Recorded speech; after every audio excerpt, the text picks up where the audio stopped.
Clara Whitmore never imagined her father's last phone call would be the one that sold her future. One debt, one ruthless name whispered in fear across the city. Adrian Volkov. One impossible demand: become his wife or watch everything burn.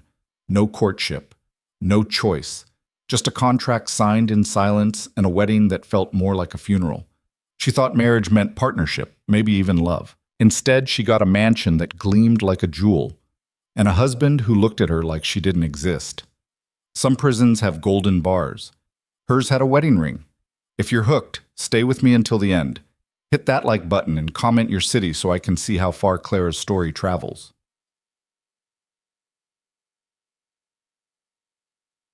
The gallery smelled like old paper and linseed oil, the kind of scent that clung to Clara's clothes long after she left. She preferred it that way, something tangible to carry home, proof that beauty still existed in a world that felt increasingly gray.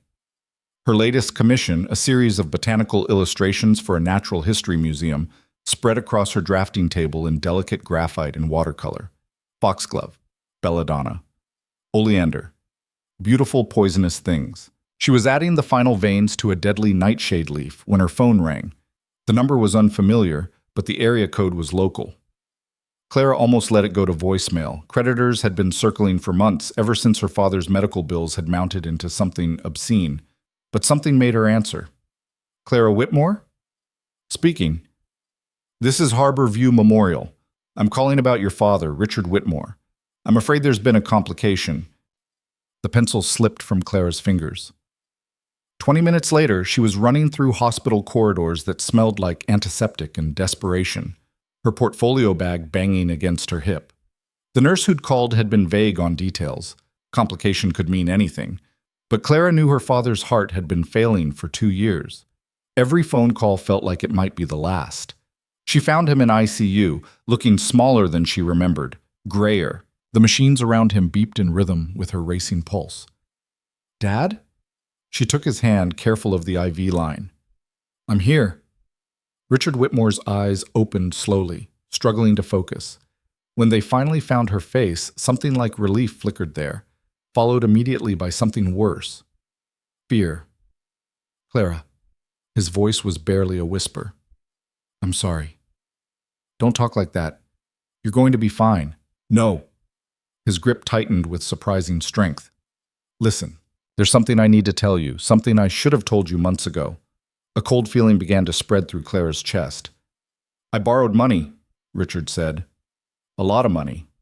For the treatments, the experimental drugs the insurance wouldn't cover. I thought I could pay it back, thought I had more time, but he closed his eyes. The debt came due. And the man I borrowed from, Clara, he's not someone you can negotiate with. How much? Clara asked, though she wasn't sure she wanted to know. $250,000. The number hit like a physical blow. Clara's entire year of freelance work barely cleared $30,000. Her savings account held $800.12. Who did you borrow from? Richard's eyes opened again, and this time the fear in them was naked. Adrian Volkov. The name meant nothing to Clara, but the way her father said it, like invoking something dark and inevitable, made her skin prickle.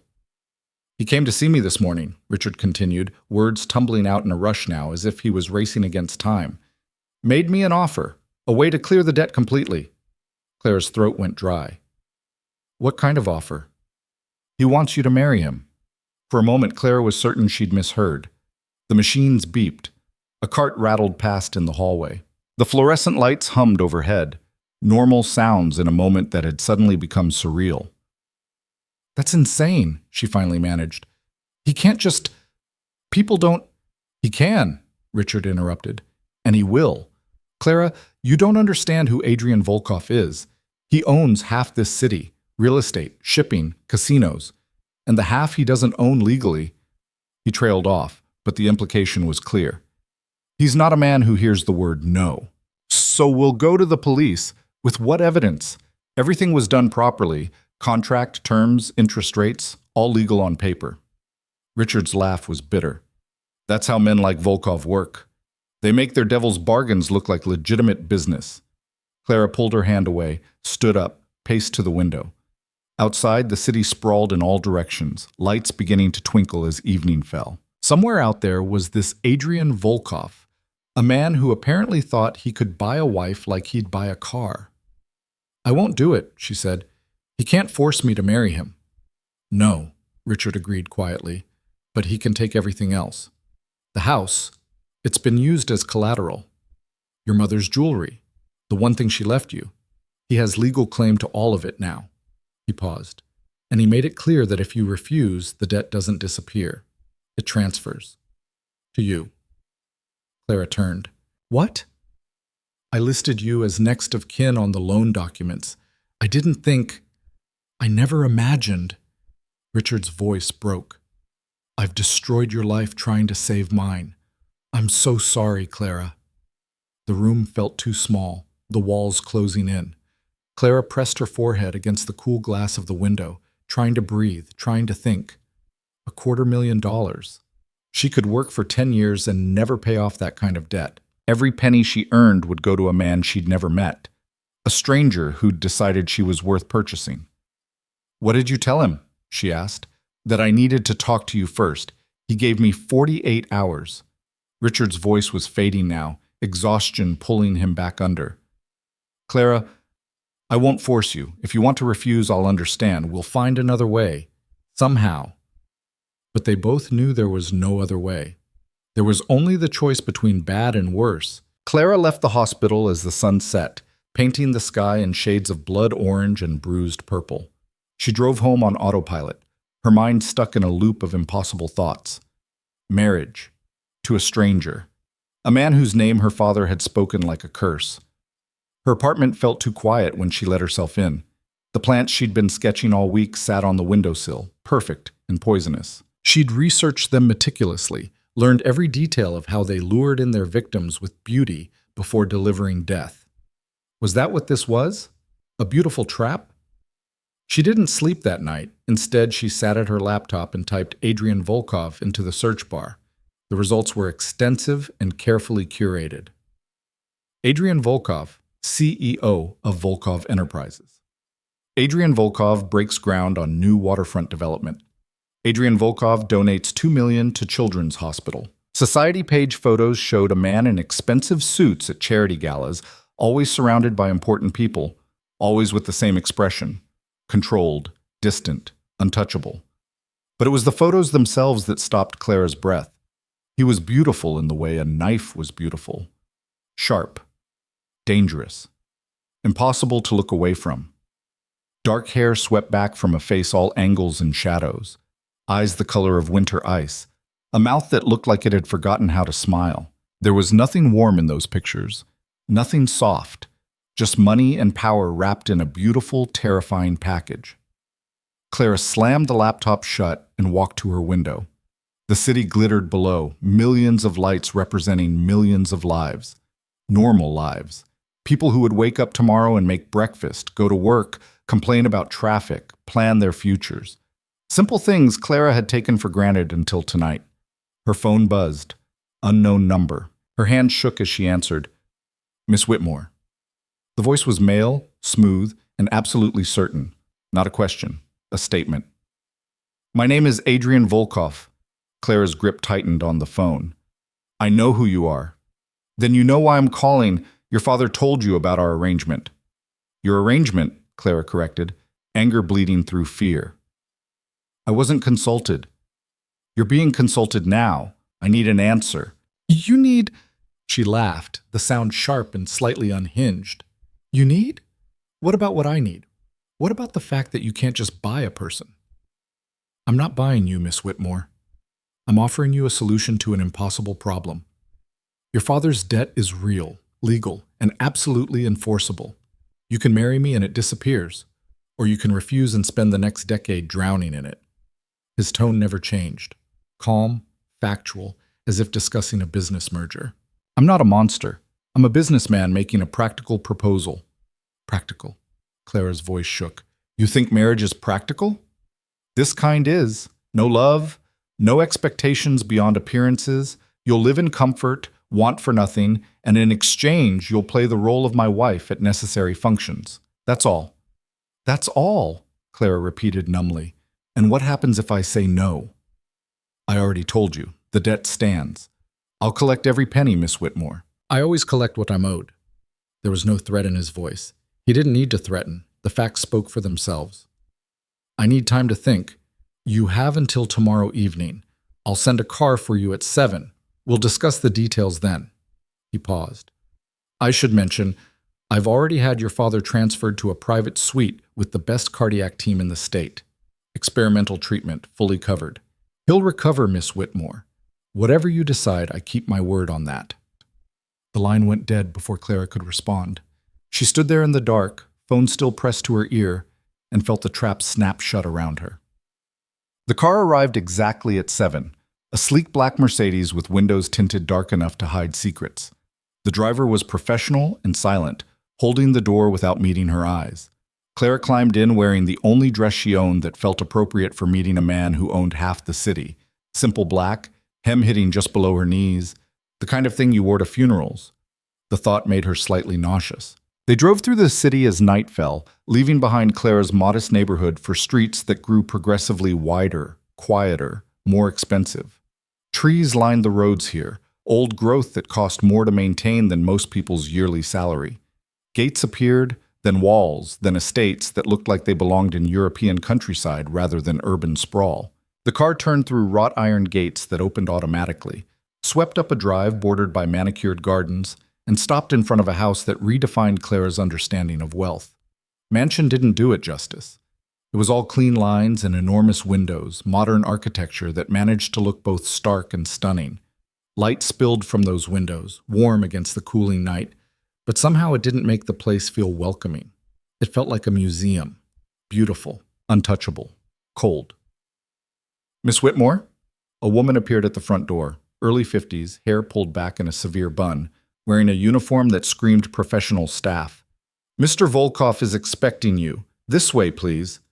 Clara followed her through an entryway that could have fit her entire apartment, down a hallway lined with art that she recognized from auction catalogs, originals worth more than most houses, and into a study that smelled like leather and expensive whiskey. Adrian Volkov stood with his back to the door, looking out windows that overlooked the gardens.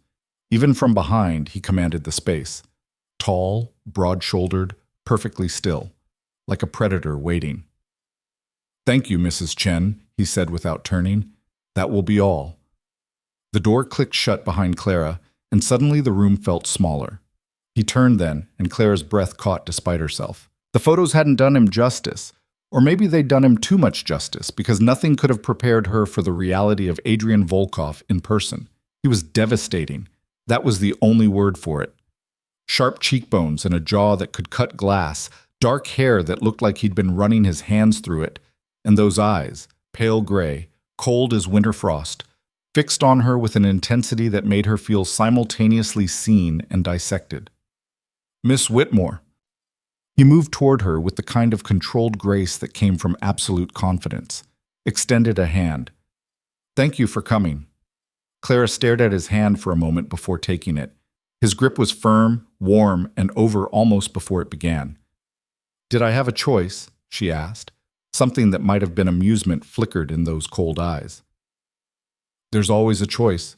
You made yours by showing up. He gestured to a pair of leather chairs near the fireplace, unlit just for show, and waited until she sat before taking the seat across from her, not beside her, across, maintaining distance. I don't believe in wasting time, Adrian began, so I'll be direct. I need a wife, not for love or companionship, but for appearances. My business requires a certain stability. A family man is trusted in ways a bachelor isn't. Contracts go smoother. Investors feel more confident. It's strategic. So why me? Clara interrupted. If all you need is someone to stand next to you at parties, there must be plenty of women who'd volunteer, women you didn't have to blackmail. Blackmail is such an ugly word.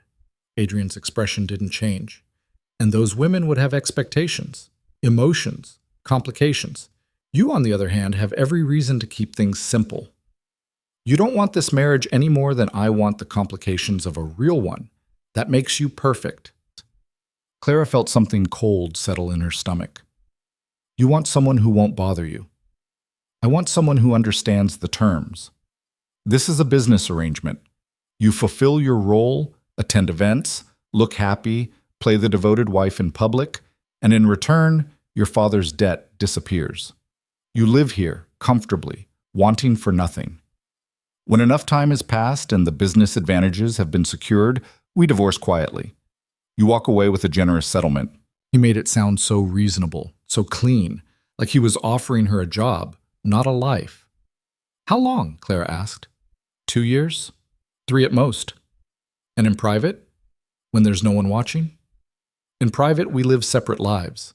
This house has 2 wings. You'll have yours, I'll have mine. We'll interact when necessary for appearances, but otherwise, he shrugged. We're strangers who happen to share an address. Clara looked around the study, at the expensive art in the leather-bound books that probably had never been read, at the fireplace that existed purely for aesthetic, everything beautiful, everything cold. What if I refuse? Then I collect the debt as legally entitled. Your father's house, your inheritance, and monthly payments from you until every penny is returned with interest. Adrian leaned back in his chair, perfectly relaxed. It would take you approximately 12 years at your current earning rate, longer if you factor in your own living expenses. You've done the math. I always do the math, Miss Whitmore. She wanted to hate him, should have hated him, but there was something almost honest in his coldness. He wasn't pretending to be a good man, wasn't dressing this up as anything other than what it was, a transaction. Somehow that was worse than if he'd tried to lie. If I agree, Clara said slowly, I have conditions. One dark eyebrow rose slightly. You're in no position to negotiate. Then you're in no position to have your perfect, uncomplicated arrangement. She met his eyes, refused to look away, even though everything in her wanted to. You want me to play a role? Fine. But I won't be a prisoner. I keep my work, my clients, my independence in everything that doesn't directly affect your business image. Adrian studied her for a long moment. Agreed, what else? My father gets the best care available, for as long as he needs it. Already arranged. And when this is over, when we divorce, I walk away with enough money to start over, somewhere far from here. That was already implied in the settlement. Adrian stood, moved to a desk across the room, pulled out a document that looked like it had been prepared by an army of lawyers. Everything you've mentioned is outlined here, along with other relevant details, financials, public expectations, termination clauses. He set it on the small table between them. Read it. Have your own lawyer review it if you'd like. I'll need an answer in 48 hours. Clara stared at the contract. It was thick, official, terrifying, the kind of document that changed lives. And if I sign, then we'll be married within the month. Quiet ceremony, immediate family only. A honeymoon for appearances, 1 week, separate rooms. After that, life proceeds according to terms. He paused. You'll have everything you need materially, Miss Whitmore. I'm not cruel, just practical. There it was again. That word, practical. As if marriage could be reduced to terms and conditions, as if love was just an inconvenient complication to be avoided. Maybe he was right. Maybe Clara's ideas about marriage, partnership, companionship, mutual respect at minimum, were naive fantasies. Maybe this was actually more honest than most marriages. At least they both knew exactly what they were getting into. At least there would be no disappointment when love never came. I'll read it, Clara said, picking up the contract. It was heavy in her hands. And you'll have my answer in 2 days. Mrs. Chen will drive you home. Adrian moved toward the door, then paused, looking back at her. For just a moment, something flickered in those cold eyes, something that might have been curiosity or assessment or nothing at all. For what it's worth, Miss Whitmore, I'm sorry your father put you in this position. But I think we can make this work, cleanly, simply. No one gets hurt. Clara wanted to tell him that someone was already hurt, that she was standing there with her future in her hands, bound in legal language, and hurt didn't begin to cover it. But she just nodded and followed Mrs. Chen back through the beautiful, empty house and into the car that would take her back to her small, simple, free life. For now. Clara read the contract 17 times over the next 2 days. She didn't have money for a lawyer, So she researched every clause herself, cross-referenced legal terms, tried to find the trap hidden in the language. But Adrian Volkov, for all his coldness, had been truthful. Everything was there exactly as he'd promised. The debt forgiveness, her father's medical care, her financial security during the marriage and after, separate living quarters, freedom to maintain her career, even clauses protecting her in case of his death or if he violated the terms. It was, she realized with growing horror, actually fair. A fair prison was still a prison. On the morning of the deadline, Clara visited her father. He'd been moved to the private suite Adrian had mentioned, a room that looked more like a hotel than a hospital, with windows overlooking a garden and equipment that hummed quietly instead of beeping urgently. He was sitting up, color back in his face when she arrived. "You look better," Clara said, kissing his cheek. "I feel better. Whatever treatment they started, it's working." Richard took her hand. "Did you meet him, Volkov?" "Yes." "And?" Clara pulled the contract from her bag, set it on the bed between them.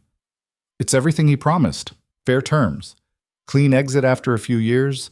I'd be comfortable, but not happy." "I don't think happiness is part of the deal." Clara tried to smile and failed.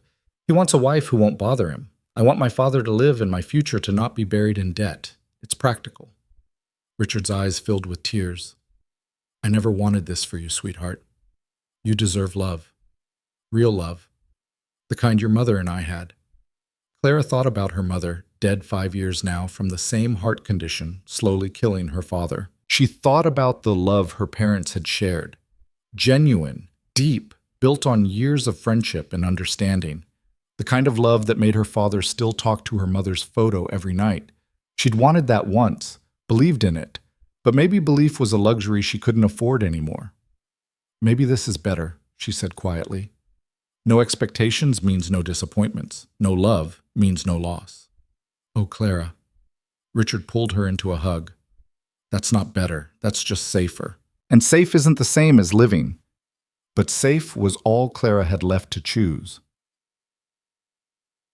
Keen. She called Adrian that evening from her apartment, surrounded by half-finished sketches and plants that would never be anything but beautiful and deadly.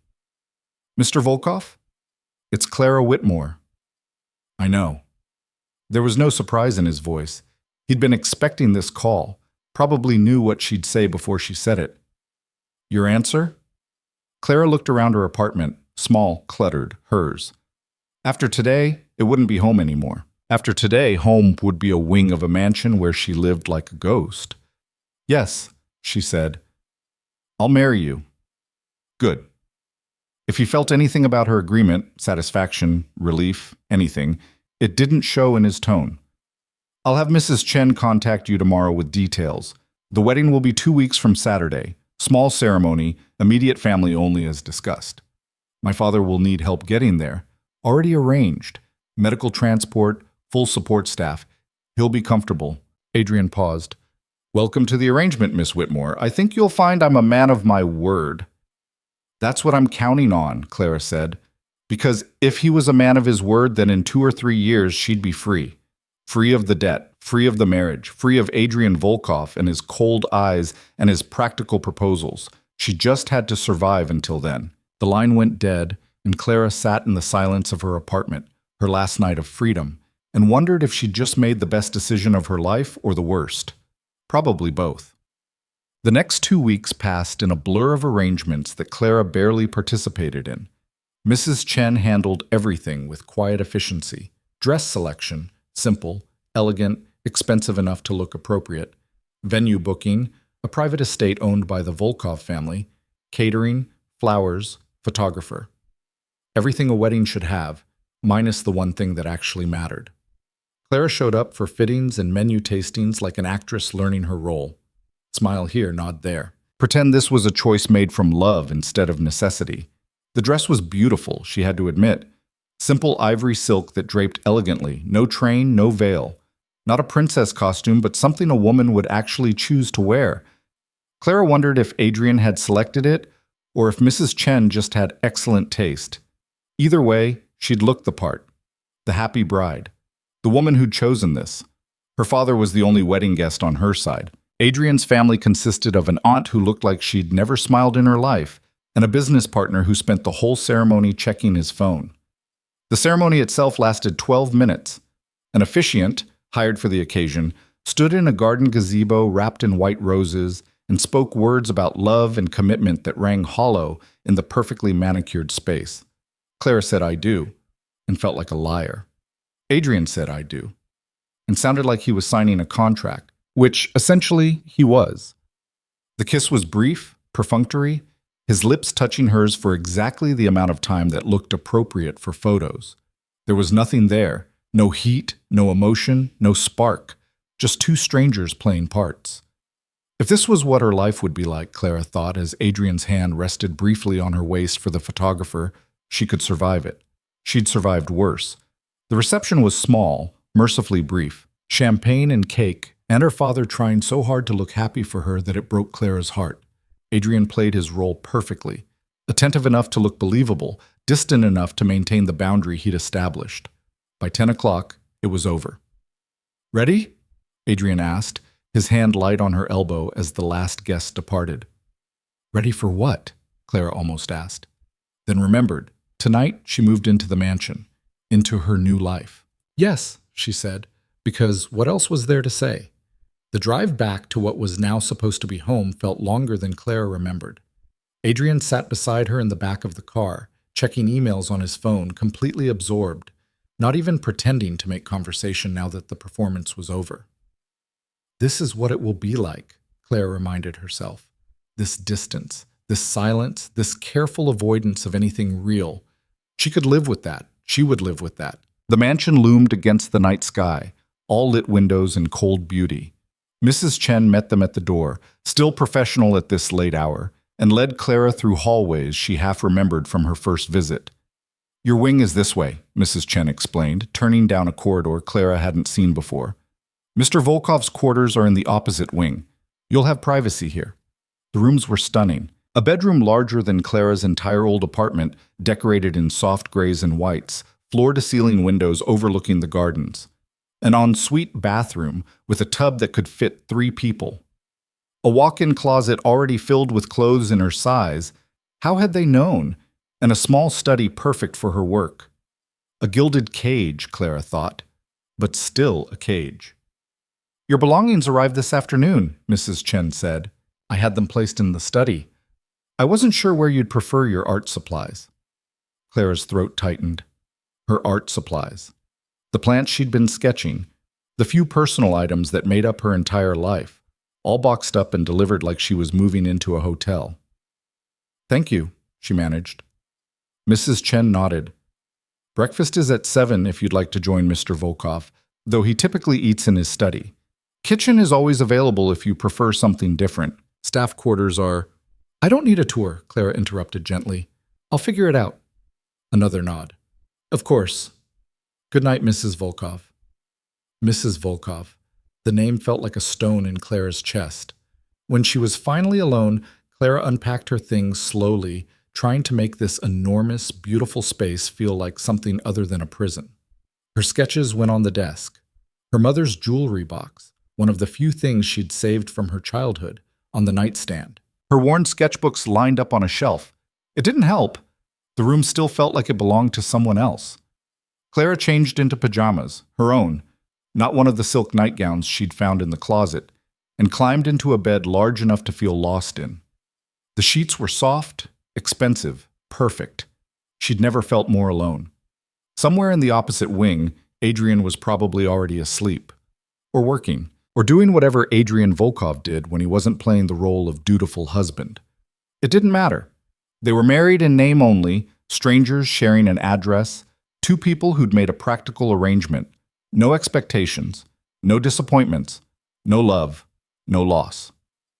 Clara pulled the covers up to her chin and stared at the ceiling of her beautiful prison and tried not to think about the fact that this was her wedding night and her husband hadn't even said goodnight. This was the deal she'd made. This was the life she'd chosen. And somewhere in the dark, in the silence, in the space between what should have been and what was, Clara finally let herself cry. The first morning, Clara woke disoriented in sheets too soft, in a room too large, in a life that didn't feel like hers. Pale sunlight filtered through curtains she didn't remember closing, painting everything in shades of silver and white. For a moment, one blessed, ignorant moment, she forgot where she was. Then she saw the wedding dress hanging on the closet door, still in its garment bag, and remembered everything. She was married to a stranger, living in his house, playing a role that would define the next 2 to 3 years of her life. Clara pushed herself out of bed and padded to the window. The garden stretched below, meticulously maintained, beautiful in that controlled way that left no room for wildness. A gardener was already at work, pruning something that looked perfect already, making perfection more perfect. Her phone said 6:47 a.m. Mrs. Chen had mentioned breakfast at 7. The question was whether Clara was expected to attend or if that had just been polite information. Adrian had been clear about separate lives. Did that start immediately, or was there a grace period for appearances? She showered in the enormous bathroom, dressed in jeans and a sweater from her old life, a small rebellion against the designer clothes hanging in the closet, and made her way through the quiet house toward what she hoped was the kitchen. The mansion felt different in daylight, less intimidating maybe, but more sterile, like a showroom waiting for real people to give it life. Her footsteps echoed on marble floors. Somewhere, a clock ticked, but otherwise, silence. She found the kitchen by following the scent of coffee. It was massive, all stainless steel and marble countertops, the kind of space designed for professional caterers rather than actual cooking. Mrs. Chen stood at the center island, arranging what looked like a breakfast spread for 10 people. "Good morning, Mrs. Volkov," the housekeeper said, her expression neutral. "Coffee, please. And it's Clara." The correction felt important, necessary. Mrs. Volkov was a stranger. "Is Mr. Volkov joining us?" "He left for the office an hour ago. He keeps early hours." Mrs. Chen poured coffee into a delicate cup that probably cost more than Clara's old monthly rent. "He typically doesn't return until evening, sometimes later." So that answered that question. Separate lives started immediately. Clara took the coffee, grateful for something to hold. "Is there a schedule I should know about? Things I'm expected to do?" "Mr. Volkov mentioned you're to have complete freedom with your time, aside from events that require your presence. Those will be communicated in advance, usually a week's notice at minimum." Mrs. Chen gestured to a tablet on the counter. "The household calendar is there. Current staff schedule, maintenance appointments, anything that might affect your day. Your wing is clean Tuesdays and Fridays unless you prefer different days." It was all so organized, so efficient, so completely devoid of anything resembling normal married life. "What about meals?" "Cook prepares dinner nightly at 7. You're welcome to join or request something brought to your rooms. Breakfast and lunch are available whenever you'd like. Just let kitchen staff know if you have preferences or dietary restrictions." Clara nodded, trying to absorb it all. She was living in a house with enough staff to run a small hotel, married to a man who'd left for work before she woke up, expected to do what exactly? Exist? Wait? "Mrs. Chen," Clara said slowly, "what did the previous Mrs. Volkov do with her time?" Something flickered across the housekeeper's face. Surprise, maybe, or discomfort. "There hasn't been a previous Mrs. Volkov. Mr. Volkov has never been married before." That stopped Clara cold. She'd assumed, given how transactional Adrian had been about the whole arrangement, that this was something he'd done before, a pattern. But if she was the first, why now? She asked, more to herself than Mrs. Chen. The housekeeper's expression closed off completely. "I wouldn't presume to know Mr. Volkov's business decisions. Will you be taking breakfast here or in your rooms?" The dismissal was polite but absolute. Clara took the hint. "Here is fine. Thank you." She ate alone at an island designed for gatherings, in a kitchen built for parties that apparently never happened, in a house that felt less like a home and more like a very expensive museum. The food was excellent. Fresh fruit, perfectly cooked eggs, pastries that melted in her mouth. But Clara barely tasted it. This was her life now. Beautiful. Empty. Alone. After breakfast, Clara retreated to her study and tried to work. She had a commission due in 2 weeks, a series of botanical illustrations for a private collector. The work had always been her escape, her way of making sense of the world. Beauty rendered in precise lines and careful color. control in a life that often felt chaotic. But today the pencil felt wrong in her hand, the paper too white. The flowers she was supposed to be drawing, cherry blossoms, delicate and temporary, mocked her with their symbolism. She gave up after an hour of producing nothing but frustrated sketches and crossed out lines. The house beckoned, enormous and unexplored. Clara wandered through it like a ghost, opening doors to rooms that looked like they'd never been used. A library with floor-to-ceiling shelves, every book perfectly arranged and probably unread. A music room with a grand piano so pristine it might have been carved from ice. A gym that could service 20 people. A home theater, a wine cellar, a ballroom. So many rooms, so much space, and all of it felt hollow. She found herself in the main living area, the kind of room featured in architecture magazines. All clean lines and expensive furniture arranged for maximum visual impact. Everything was white or gray or subtle beige. Nothing warm, nothing lived in. A photo sat on the mantel, the only personal item Clara had seen anywhere in the house. She picked it up, studied it. Adrian, maybe 10 years younger, standing beside a woman who had his eyes. Same cold gray, same careful distance from the camera. They weren't touching, weren't smiling, but something in their posture suggested family. That's Katerina, his sister. Clara spun around, nearly dropping the frame. A woman stood in the doorway, early 30s, dark hair, expensively dressed, watching Clara with open curiosity. "I'm sorry, I didn't hear anyone come in," Clara stammered, setting the photo down carefully. "That's because I have a key and you weren't expecting visitors." The woman moved into the room with the kind of confidence that came from familiarity. "I'm Diane Volkov, Adrian's cousin, and you must be the mysterious bride." Clara bristled slightly at the phrasing. "Clara Whitmore." Clara Volkov now, I suppose. "Don't suppose too hard. Adrian's never been big on sharing." Diane settled onto one of the pristine sofas, patting the cushion beside her. "Sit. I want to hear everything. Adrian's been frustratingly vague about this whole sudden marriage thing." Clara perched on the edge of the sofa, unsure what to make of this unexpected guest. "There's not much to tell. We met, we decided to get married. It happened quickly." "Clearly." Diane's gaze was sharp, assessing. "Adrian doesn't do anything quickly. He plans. He strategizes. He measures every possible outcome before making a move. So either you're the most compelling woman he's ever met, or there's something else going on." The silence stretched. Clara didn't know what Adrian had told his family, what story he'd crafted to explain the sudden wedding. She didn't know what she was allowed to say. "We wanted to keep things simple," Clara finally offered. "Private." Diane didn't sound convinced, but she let it drop. "Well, simple or not, you're family now. Which means you're stuck with me showing up unannounced and being inappropriately nosy." She smiled, and it was the warmest thing Clara had seen since entering this house. "How are you settling in? Is Mrs. Chen taking good care of you?" "Everyone's been very efficient." That's one word for it. Diane glanced around the sterile living room. "Adrian's idea of comfort is minimalist to the point of depressing. You should redecorate, add some color, some life, maybe something that doesn't look like it belongs in a corporate lobby." Clara thought about suggesting changes to a house that wasn't really hers, in a marriage that wasn't really real. "I don't think that's my place." "You're his wife. It's literally your place." Diane leaned forward conspiratorially.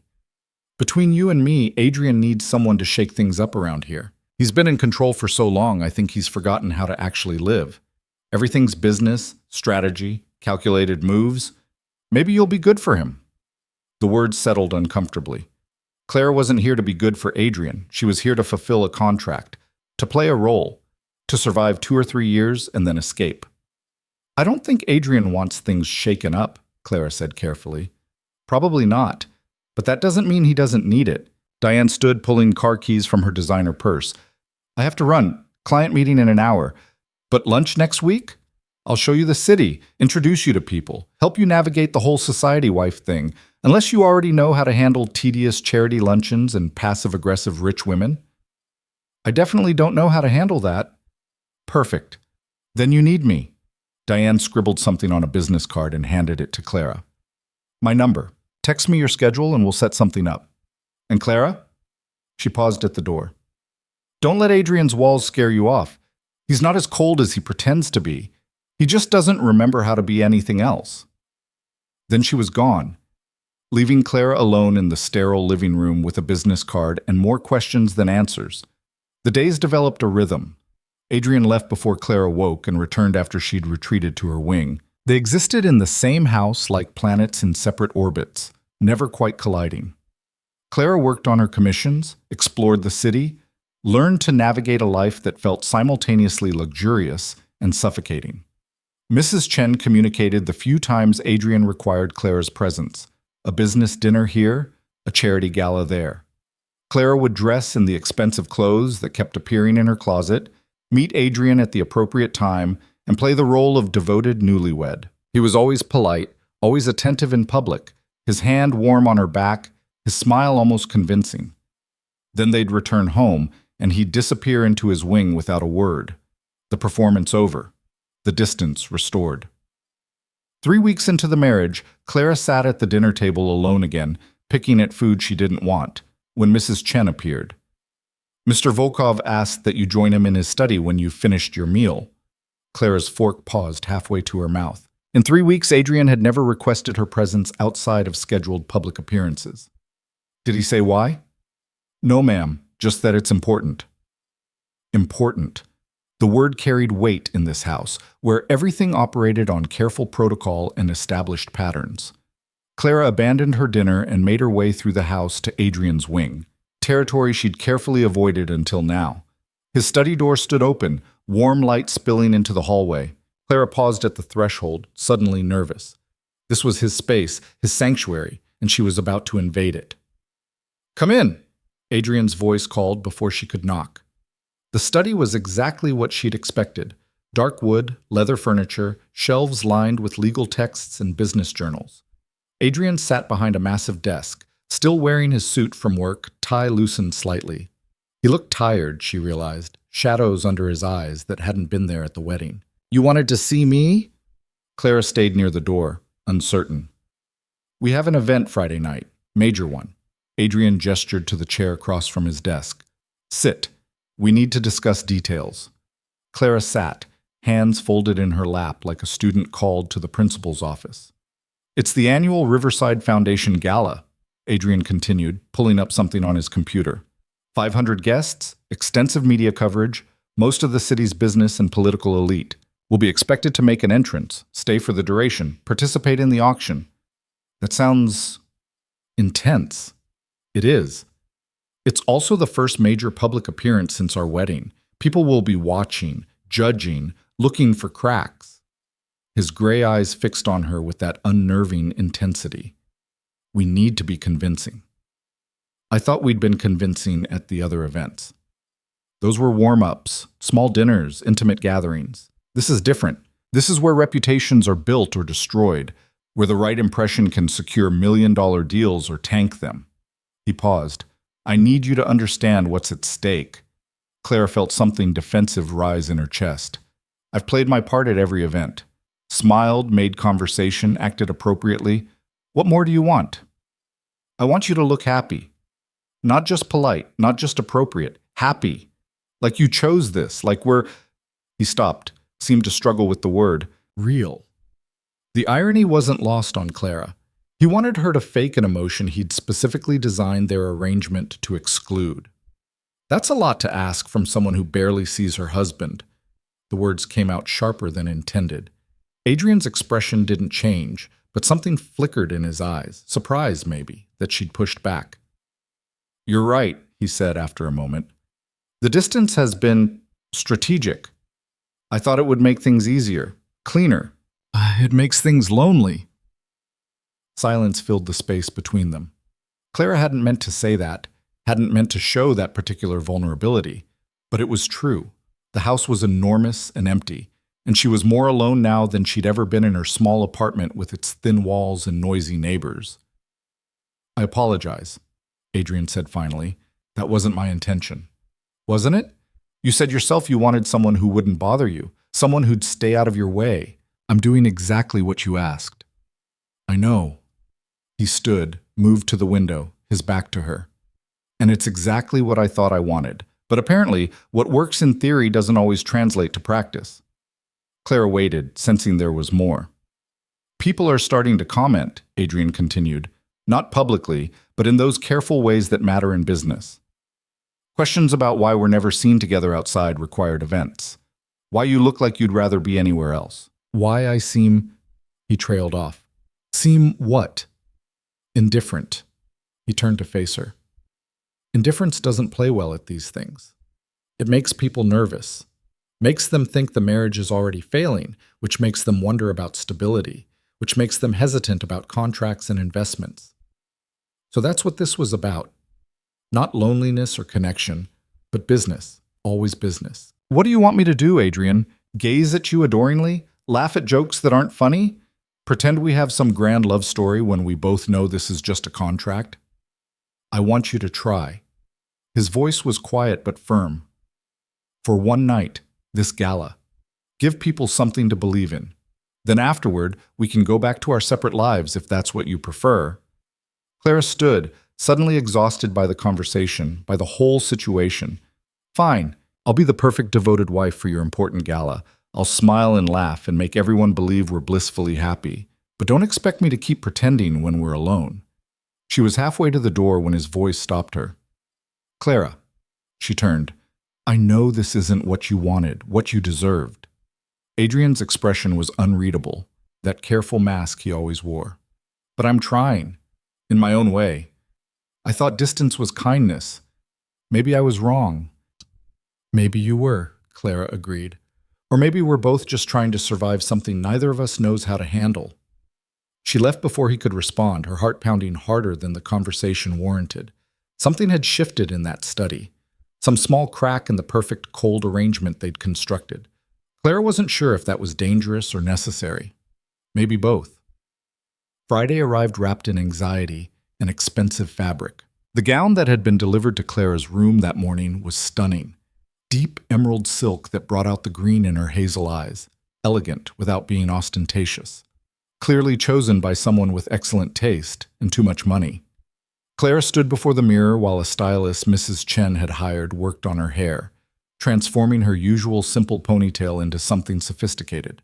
Makeup followed, subtle but effective, enhancing without overwhelming. By the time they finished, Clara barely recognized herself. She looked like she belonged at a high society gala, like someone who'd naturally be on Adrian Volkov's arm, like a completely different person.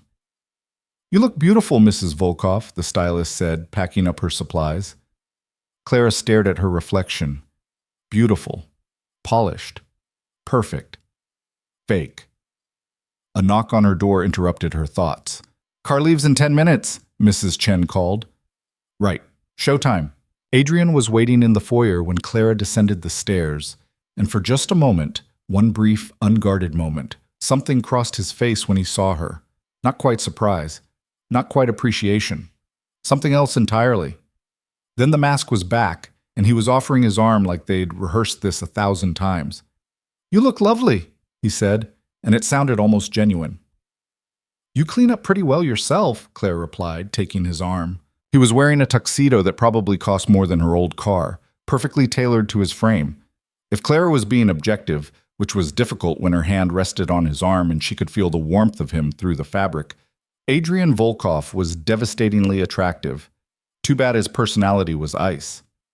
The gala was held at the Riverside Grand Hotel, a historic building that dripped old money and older traditions. They arrived fashionably late, Adrian's strategy, Clara assumed, and immediately became the center of attention.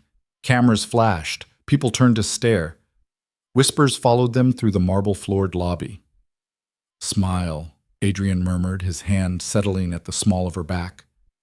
Like you're happy to be here. Clara smiled, bright, warm, completely artificial. Better? She whispered back. Perfect. They moved through the crowd like dancers who'd practiced their routine. Adrian introduced her to an endless parade of important people, CEOs, politicians, society matriarchs, all of them studying Clara with varying degrees of curiosity and judgment. She shook hands, made appropriate small talk, laughed at mediocre jokes, and played her role so well she almost convinced herself. Your wife is charming, someone told Adrian, a silver-haired man whose name Clara had already forgotten. I'm very lucky, Adrian replied, and his hand tightened slightly on her waist. Almost possessive. Clara looked up at him, found him already looking down at her, and for a second the act felt less like an act. Then the moment passed, and they were moving again, circulating through the ballroom, maintaining the performance. The evening blurred into a succession of conversations that all felt the same. Yes, the wedding had been wonderful. No, they weren't planning a honeymoon yet. Adrian's schedule was too demanding. Yes, she was adjusting to married life beautifully. Yes, they were very happy. Lies wrapped in silk and champagne. Clara excused herself to the restroom after the third hour, needing a break from the smiling and the pretending. The ladies' lounge was mercifully empty, all marble and gilt mirrors and a sitting area that probably cost more than most people's homes. She was touching up her lipstick when two women entered, clearly mid-conversation. Can't believe Adrian actually went through with it, one was saying. Marriage was the last thing anyone expected from him. She's pretty enough, I suppose, the other replied, though very common. I heard she was some kind of artist. Can you imagine? Clara froze, hidden by the angle of the mirrors, suddenly invisible. The rumor is it's a business arrangement, the first woman continued. Something to do with his expansion into European markets. Apparently having a wife makes him look more stable, more trustworthy. How practical, though I give it a year before he gets bored and finds a mistress. You know how these arranged marriages go. They laughed, the sound echoing off the marble, and Clara felt something cold settle in her stomach. It shouldn't hurt. These women were strangers, and they were right about the arrangement part. But hearing her marriage dismissed so casually, herself judged so harshly, stung more than she'd expected. The women finally left, still laughing, and Clara took a moment to steady herself before returning to the ballroom. Adrian was waiting near the bar, scanning the crowd. His expression when he spotted her was almost concerned. You were gone a while, he said as she approached. Long line, Clara lied. I'm fine. You don't look fine. You look upset. Perceptive. That was unexpected. Just tired. These events are exhausting. Adrian studied her for a moment, then made a decision. Let's get some air. He led her through French doors onto a balcony overlooking the river. The night was cool, autumn settling in, and Clara shivered slightly in her silk gown. Adrian immediately shrugged out of his jacket and draped it over her shoulders. The gesture was so automatic, so natural, that it caught Clara off guard. Thank you, she murmured. They stood in silence, watching the city lights reflect on the water. Music drifted from the ballroom behind them, but here it was quieter, almost peaceful. What happened in there? Adrian asked finally. Nothing, just overheard some people talking. About us. It wasn't a question. Clara nodded. What did they say? The truth, mostly, that this is an arrangement, that you married me for business reasons, that I'm common and inappropriate, and you'll probably take a mistress within the year. The words spilled out before she could stop them, all the hurt she'd tried to swallow. Adrian's jaw tightened. Give me names. What? The women who said that. Give me their names and I'll make sure they regret it. Clara turned to face him, startled by the anger in his voice. You can't. I can do whatever I want. No one speaks about my wife that way. Your fake wife, Clara corrected. In a fake marriage. They're not wrong, Adrian. They are wrong. His hands gripped the balcony railing, knuckles white. This marriage is real. Legally, socially, in every way that matters publicly. And you are not common. You're talented, intelligent, and graceful under pressure. You've handled every impossible situation I've put you in with more dignity than most people could manage. The compliments hit like unexpected blows. Clara didn't know what to do with them. Why do you care what they think? She asked quietly. Because, Adrian stopped, seemed to struggle with the answer. Because the arrangement might be practical, but that doesn't give anyone the right to diminish you. You deserve respect.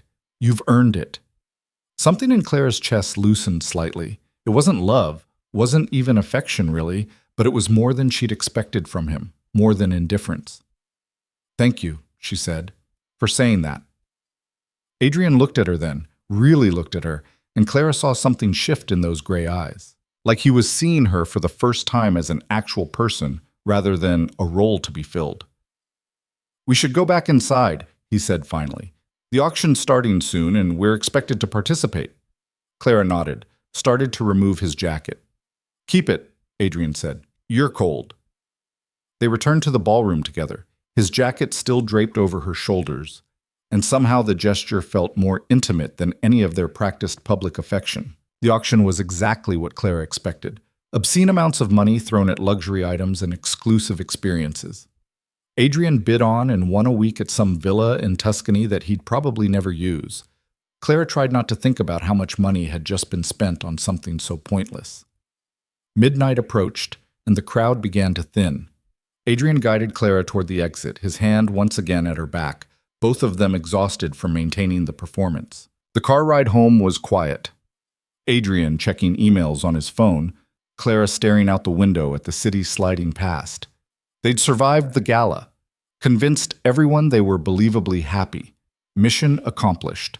So why did Clara feel more unsettled now than she had before? The mansion was dark when they arrived, just security lights illuminating the path to the door.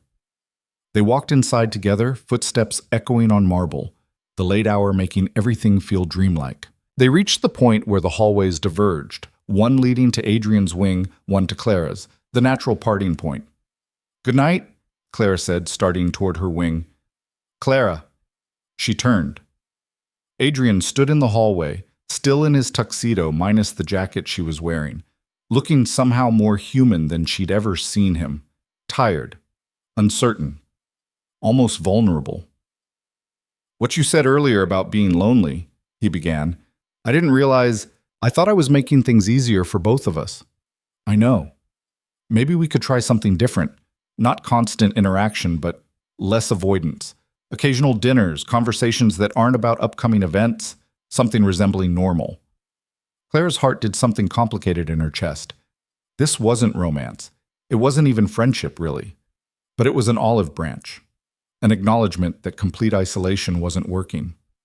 "I'd like that," she said softly. Adrian nodded. "Good night, Clara." "Good night." Clara made it to her room before the tears came. Not sad tears exactly, but something more complicated. Relief maybe, or hope, or just exhaustion from holding everything in for so long. She hung up the gown, removed the jewelry, washed off the makeup that had made her look like someone else. And when she finally climbed into bed, she was wearing Adrian's tuxedo jacket because it was warm and because, for some reason she didn't want to examine, she wasn't ready to give it back yet. The next morning, Clara woke to find a note slipped under her door. Adrian's handwriting, clean and precise. "Dinner tonight, 7 p.m., main dining room. If you prefer not to, I understand. But I meant what I said about trying." Clara read it 3 times, her thumb tracing over the single initial signature. Then she texted back, "I'll be there." It wasn't much. One dinner. One attempt at something less isolating than the arrangement they'd established. But it was more than they'd had before, and for the first time since saying "I do" in that garden gazebo, Clara felt something other than resignation about her marriage. She felt curious. Dinner became a ritual neither of them had planned but both seemed to need. Not every night. Adrian's schedule was too unpredictable for that. But 3 or 4 times a week, they'd meet in the dining room at 7 and share a meal like 2 people learning a language neither spoke fluently. The first few dinners were awkward, filled with long silences and careful small talk about safe topics. The weather. Clara's latest commission. Adrian's upcoming business trip to Chicago. Conversation that skimmed the surface without diving deeper. But slowly, incrementally, something shifted. 2 weeks after the gala, Clara arrived at dinner to find Adrian already seated, tie loosened, looking more relaxed than she'd seen him. A bottle of wine sat open on the table, not the expensive vintage they served at events, but something simpler. "Rough day?" she asked, taking her usual seat across from him. 3 contract negotiations, 2 conference calls with London, and a supplier who thought he could renegotiate terms mid-deal. Adrian poured wine into both their glasses. "So yes, rough. Did you win?" "Always." He said it without arrogance, just fact. "The supplier will honor the original contract or find himself blacklisted from every major buyer in the region. Clara took a sip of wine, studying him over the rim of her glass. That seems harsh. That's business. You can't show weakness or everyone tries to take advantage. Adrian paused. What about you? How was your day? It was such a normal question, the kind husbands asked wives in real marriages. Clara still wasn't used to it. I finished the Cherry Blossom series, sent it to the client this morning. And? They loved it, want to commission another set for next spring. Clara felt a small flush of pride. It's not a huge account, but it's steady work. You're talented, Adrian said simply. They're lucky to have you. The compliment landed softer this time, less startling than it had been on the balcony. Clara was learning that Adrian didn't say things he didn't mean. Every word was measured, considered, true. Thank you, she said. Dinner arrived, perfectly prepared, beautifully plated, brought by staff who disappeared as silently as they'd come. They ate in companionable quiet for a while, the silence less uncomfortable than it had been. Can I ask you something? Clara ventured. Adrian looked up. Of course. Why did you really need to get married? I know you said it was for business stability, but there has to be more to it than that. For a moment, she thought he wouldn't answer. His expression closed off slightly, that careful mask sliding back into place. Then he set down his fork and met her eyes. There's a merger I've been working on for 3 years. Volkov Enterprises acquiring a major European shipping conglomerate. It would triple our international presence, open markets we've never had access to. He paused. The family who owns the company is old world, traditional. They don't trust unmarried men in their 40s. They think it indicates instability, lack of commitment, inability to build something lasting. So you built a marriage instead. I built the appearance of one, yes. Adrian's gaze didn't waver. They want to see a family man, someone settled, someone who represents the kind of values they hold important. Without that, the deal falls apart. Clara absorbed this. When does the merger finalize? Ideally, within 2 years, hence the timeline I gave you. 2 years. The length of her sentence made concrete by European business traditions and Adrian's ambition. What happens if they find out it's not real? She asked. They won't. As long as we maintain appearances, there's no reason for anyone to suspect otherwise. Adrian picked up his wine glass, studied the dark liquid. You've been perfect at the events. Convincing. Everyone believes we're genuinely happy. Clara thought about the women at the gala, their cruel assessments. Everyone didn't believe it, but she didn't say that. And after, she pressed, after the merger goes through and you don't need a wife anymore? Then we divorce quietly, you get your settlement, and we both move on with our lives, free and clear. He said it so matter-of-factly, like they were discussing a business contract, which Clara reminded herself they were. Doesn't it bother you? The question came out before she could stop it. The deception? Adrian was quiet for a long moment. I used to think the ends justified the means. That as long as no one got hurt, the strategy was sound. He met her eyes again. I'm less certain now. Why? Because you're not just a strategy. You're a person who got pulled into this against your will, who gave up your freedom to save your father, who deserves better than to be treated like a chess piece. His jaw tightened. I told myself I wasn't forcing you, that I was offering you a choice, but a choice between bad and worse isn't really a choice at all. The admission hung between them, raw and unexpected. Clara didn't know what to do with this version of Adrian, the one who questioned his own actions, who seemed almost guilty. You're keeping your end of the bargain, she said quietly. My father's getting the best care available. I live in comfort. You haven't been cruel or demanding. By the terms we agreed to, you're being fair. Fair isn't the same as right. Clara's throat tightened. No, it's not. They finished dinner in silence, but it felt different now, heavier, like they'd crossed some invisible line into honesty neither had intended. When Clara stood to leave, Adrian's voice stopped her. I meant what I said at the gala, about trying, about making this less… He searched for the word. Isolating? Clara offered. Yes. You don't have to be lonely here, Clara. That was never the goal. What was the goal? Adrian smiled slightly, and it transformed his face for just a moment. I'm not sure I thought that far ahead. I just knew I needed a wife who wouldn't complicate things. How's that working out for you? It's becoming complicated, he admitted. but not in the ways I expected. Clara left before she could ask what he meant by that, her heart doing something unsteady in her chest.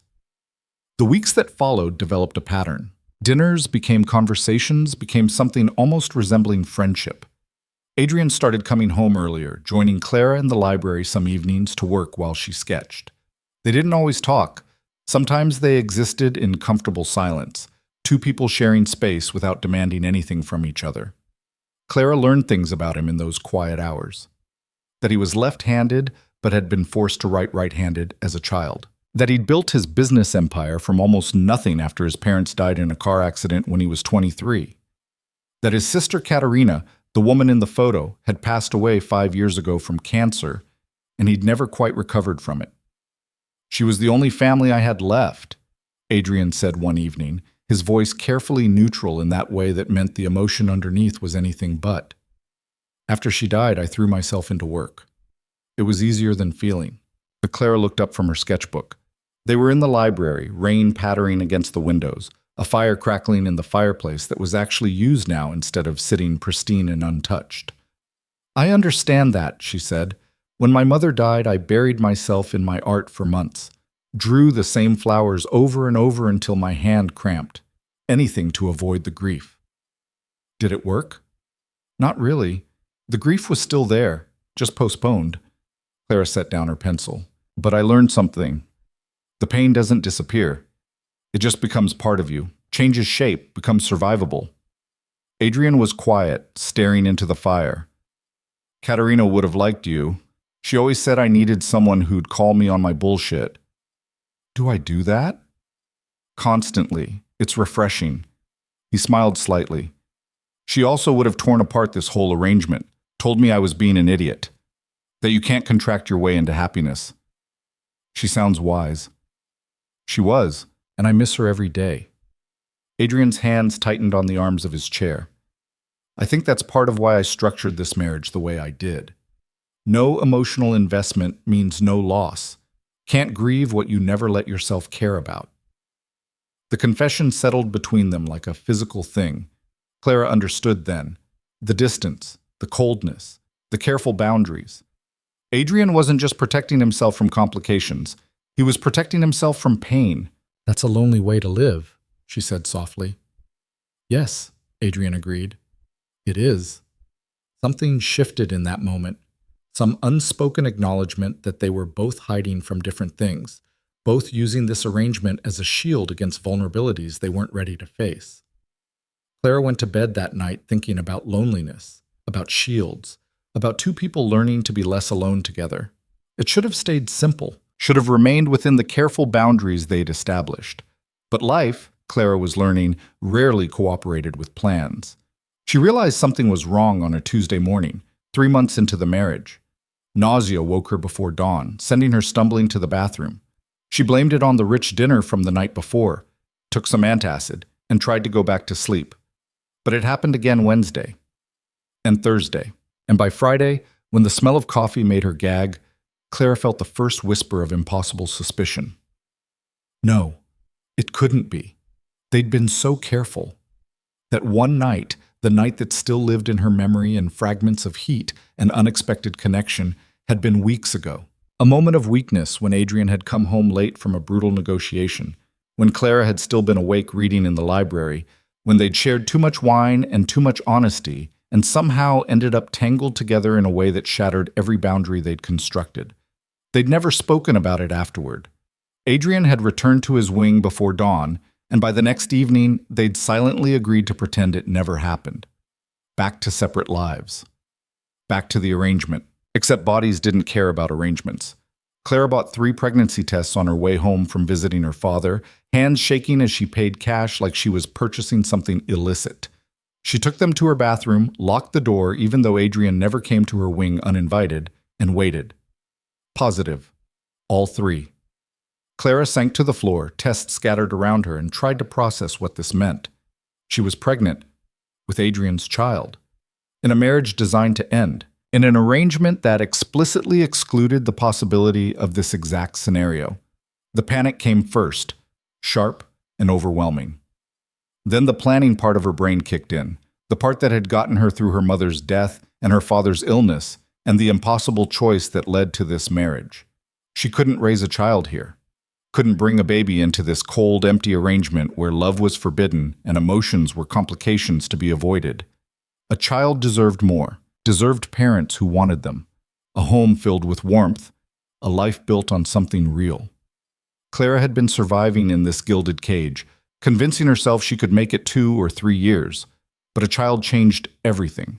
She would leave, had to leave, would save enough money, plan carefully, and disappear before Adrian even knew, before he could turn this child into another contract, another strategic asset to be managed. The decision solidified over the following days. Clara opened a new bank account at a different institution, one Adrian's people couldn't track. Started transferring small amounts from the household account Mrs. Chen had given her access to.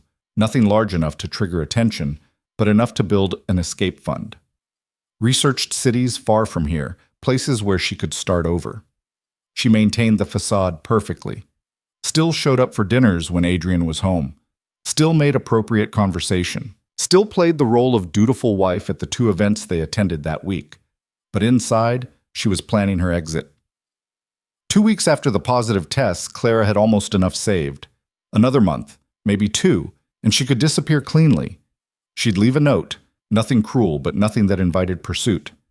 By the time Adrian realized what had happened, she'd be gone. The plan was solid, careful, sound.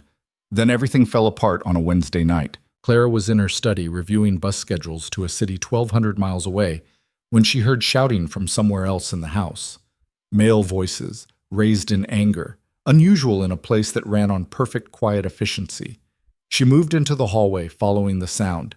It led to Adrian's wing, to his study, where the door stood partially open. "Don't care what Marcus thinks he can do," Adrian's voice, cold and sharp. "Tell him if he makes a move against me, I'll bury him." "He's not making idle threats, Adrian."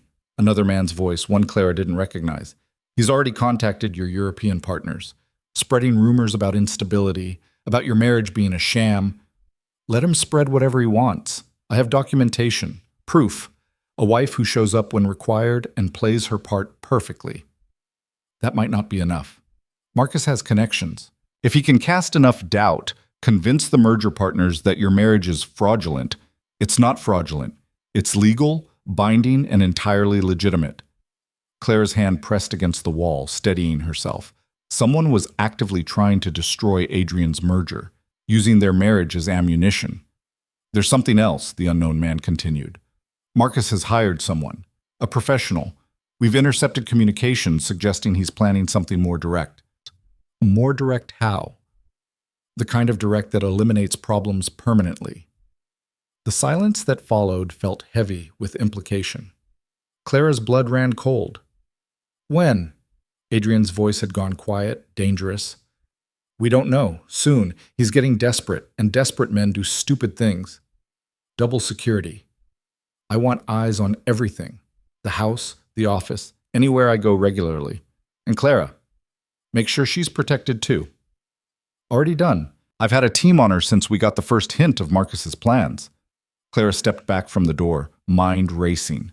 Adrian had security watching her, had known there was danger, and hadn't said a word. She should have retreated to her wing, should have pretended she'd never heard any of this. Instead, she pushed the door open fully and walked in. Both men turned. Adrian's expression shifted from surprise to concern to something that might have been anger. "Clara, how long have you been standing there?" "Long enough." She looked at the other man, older, graying, with the bearing of someone military or law enforcement. "Who are you?" "James Reeves, head of Volkov Enterprises Security." He glanced at Adrian. "I'll give you 2 privacy." He left, closing the door behind him, and suddenly Clara was alone with Adrian in a room that felt too small. "You were going to tell me when exactly?" Clara demanded. "That someone's threatening you? That there's danger?" "I was handling it. You didn't need to be involved." "I am involved. I'm your wife, at least on paper. If someone's coming after you, that makes me a target too, doesn't it?" Adrian's jaw tightened. "The security on you is extensive. Nothing will happen." "You don't know that." Clara's voice rose, months of fear and frustration bleeding through. You can't control everything, Adrian. You can't just decide what I do and don't need to know about my own safety. I was trying to protect you. By keeping me in the dark? By treating me like a child who can't handle the truth? Clara's hands shook. I've handled everything you've thrown at me. Your cold arrangement, your society events, your perfectly distant marriage. I think I can handle knowing someone wants to hurt you. It's not the same. Why? Because you still don't see me as an actual person, just a role you cast, a contract you signed. That's not fair. None of this is fair, Clara was shouting now, all the careful control she'd maintained for months finally shattering. I gave up my life for this. I live in this beautiful prison, play pretend at your events, smile when I want to scream. And the one time something real and dangerous happens, you don't even think I deserve to know. Adrian stood, moved toward her. Clara, don't. She stepped back. Don't try to tell me this was for my own good. Don't make excuses. Just don't. The silence stretched between them, both breathing hard, years of unspoken tension finally erupting. You're right, Adrian said finally. You deserve to know. I should have told you the moment we learned about Marcus's plans. The admission deflated some of Clara's anger. Why didn't you? Because I didn't want you to be scared. Didn't want to add one more burden to everything I'd already put on you. He ran a hand through his hair, the careful control slipping. And because the idea of something happening to you, of someone hurting you because of me, because of this arrangement I forced on you. He stopped, but Clara heard what he didn't say, heard the fear underneath the words. I can handle being scared, Adrian. I can't handle being kept in the dark. I know, and I'm sorry. He met her eyes. From now on, full transparency. About the threats, the security, all of it. You're right. You deserve that much. Clara wanted to stay angry, wanted to hold on to the righteous fury that had carried her into this room, but exhaustion was winning, exhaustion and fear and the weight of the secret she was carrying, a secret that suddenly felt more dangerous than ever. If someone was targeting Adrian, if there was real threat, then her plan to disappear became more complicated. She couldn't just vanish, that would raise questions, might put her in more danger. But staying meant continuing the deception, continuing to hide the pregnancy while planning her escape. What are you going to do? She asked. About Marcus? About the threats? What I always do. Remove the problem before it can escalate. Adrian's expression hardened. Marcus made a mistake going after my family. He'll learn that lesson. Family. The word sent something complex through Clara's chest. She wasn't his family, not really, but he'd said it like he believed it. Be careful, she said quietly. Always am. Adrian moved closer, and Clara didn't step back this time. Are we okay? After this? The question was so uncertain, so unlike his usual confidence, that Clara felt her remaining anger dissolve. We're okay, she said. But Adrian? No more secrets. If there's danger, if something changes, I need to know. Agreed. Full transparency. He paused. About everything? Clara's hand instinctively moved toward her still flat stomach before she could stop it. Adrian's gaze followed the movement, and for one terrible moment she thought he knew, but then he just nodded and said, Get some rest. Tomorrow I'll have Reeves brief you on the security protocols. You should know what measures are in place. Thank you. Clara left his study, made it back to her wing, closed the door, and slid down against it. Full transparency. The words echoed in her mind, mocking her. She was keeping the biggest secret of all, planning to leave, carrying his child without his knowledge. Everything he'd just asked her for, she was violating. But what choice did she have? Tell him about the baby and watch him turn it into another contract, another strategic asset, another piece in whatever game he was playing? No. She'd keep her secret a little longer, just until she had enough money, enough of a plan, enough distance to ensure he couldn't follow. Clara pressed a hand to her stomach, to the tiny life growing there that changed everything. I'm sorry, she whispered to the child who couldn't hear her yet. I'm sorry your father and I are both liars. Sorry you're being born into this mess. But I promise, I'll get us out. I'll give you a real home, real love, everything I never had in this place.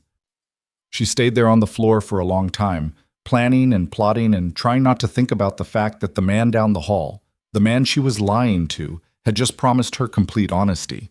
The irony would have been funny if it wasn't so devastating. The next morning, James Reeves arrived at breakfast with a folder full of security protocols and a calm professionalism that should have been reassuring but just made Clara more aware of how dangerous the situation had become. "There are 4 agents assigned to you at all times," he explained, spreading photos across the table. "You won't see them, but they're always there.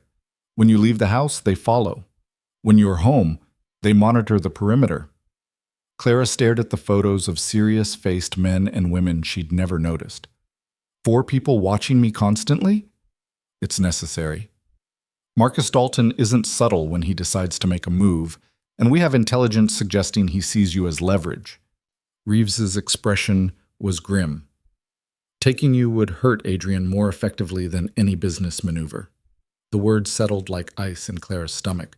She wasn't just Adrian's wife in name. She was a target, a weakness someone thought they could exploit. "How long has this been in place?" she asked. "Since about a week after your wedding. Mr. Volkov wanted you protected from the start." A week after the wedding. All this time, she'd thought she was alone in the city, invisible, free to plan her escape. But she'd been watched, monitored, every movement tracked by people whose job was to keep her safe, every movement that would make it impossible to disappear without being caught. Clara's carefully constructed exit plan crumbled in her mind. She couldn't just buy a bus ticket and vanish. Couldn't pack a bag and slip away in the night. 4 trained professionals would stop her before she made it to the end of the driveway. She was more trapped than she'd ever realized. "Mrs. Volkov? Are you all right?"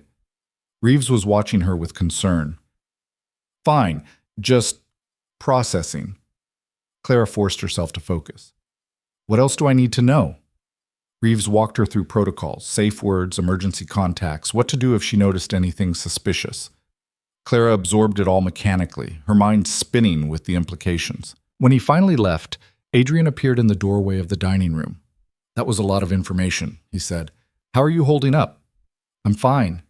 "You don't look fine. You look pale." He moved closer, studying her face. "Are you feeling all right? Should I call a doctor?"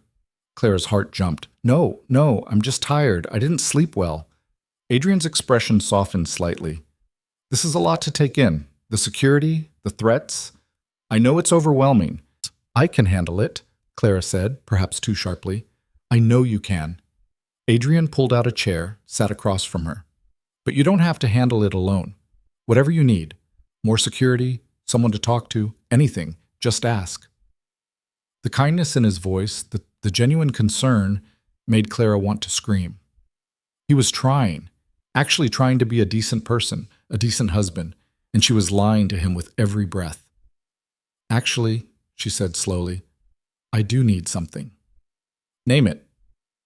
"Space. Just a few hours without security watching me, without feeling monitored." Clara met his eyes. "I know it's necessary, but it's suffocating. I need to feel like I can still breathe." Adrian considered this. "I can have the team pull back slightly when you're in the house, give you more privacy in your wing, but when you leave, they stay close. That's non-negotiable." It wasn't what Clara needed, but it was something. "Thank you." "Anything else?" "Yes," she wanted to say. "I need you to let me go. I need to raise this child somewhere far from here, somewhere safe, somewhere real. I need to stop pretending this marriage could ever be anything but a beautiful lie." But instead, she just shook her head and said, "No, that's enough." Adrian stood but hesitated before leaving. "Clara, I meant what I said last night, about transparency. If something's wrong, if you need something, tell me, please." The guilt rose like bile in Clara's throat. "I will." Another lie. Another betrayal. Another day in a marriage built on contracts and convenience and carefully maintained distance. Except the distance wasn't as careful anymore, and the convenience had become complicated, and Clara was running out of time to escape before everything fell apart completely. That night, alone in her wing with security she now knew was watching, Clara made a decision. She couldn't leave yet. The security made that impossible, but she could prepare, could save money, could research, could plan for the moment when the threats ended and the surveillance relaxed and she could finally run. And in the meantime, she'd play her role. Perfect wife, devoted partner. Woman who'd chosen this life. She just had to survive a little longer, just had to keep her secrets a little while more. Just had to hope that when everything finally fell apart, because it would, it had to, she'd be far enough away that the explosion couldn't touch her. Clara pressed a hand to her stomach, to the secret growing there, and whispered another promise into the darkness. Soon. I'll get us out soon, just hold on. But even as she said it, she knew the truth. She was holding on to a plan that felt less solid every day, to a marriage that kept surprising her, to a man who was supposed to stay distant but kept becoming real, and to the terrifying possibility that maybe, just maybe, she didn't want to leave as much as she thought she did. That was the most dangerous thought of all. The thought haunted Clara through the following weeks as winter settled over the city in sheets of gray rain and early darkness. She found herself watching Adrian across the dinner table, studying the way he listened when she talked about her work, the small smile he'd developed when she made a dry observation about the society events they attended. He was becoming real to her in ways that terrified her more than any threat from Marcus Dalton ever could. The pregnancy progressed in secret. Morning sickness gave way to an exhaustion Clara blamed on stress. Her clothes still fit, her body not yet betraying what she was hiding. But she knew it was only a matter of time.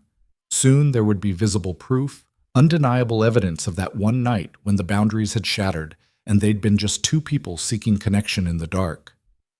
Clara made doctor's appointments under a false name at a clinic 40 minutes away, paying cash, wearing sunglasses like some kind of spy. The security team followed at a distance but never interfered with her errands. She told herself she was protecting the baby, protecting herself. That Adrian couldn't know because he'd turned this child into another contract, another strategic asset. But deep down, in places she didn't want to examine, Clara knew the real reason she hadn't told him. She was afraid. Afraid of what it would mean. Afraid of how it would change the already complicated thing developing between them. Afraid that telling him would make leaving impossible. And she still planned to leave. Had to leave. The bank account grew slowly but steadily.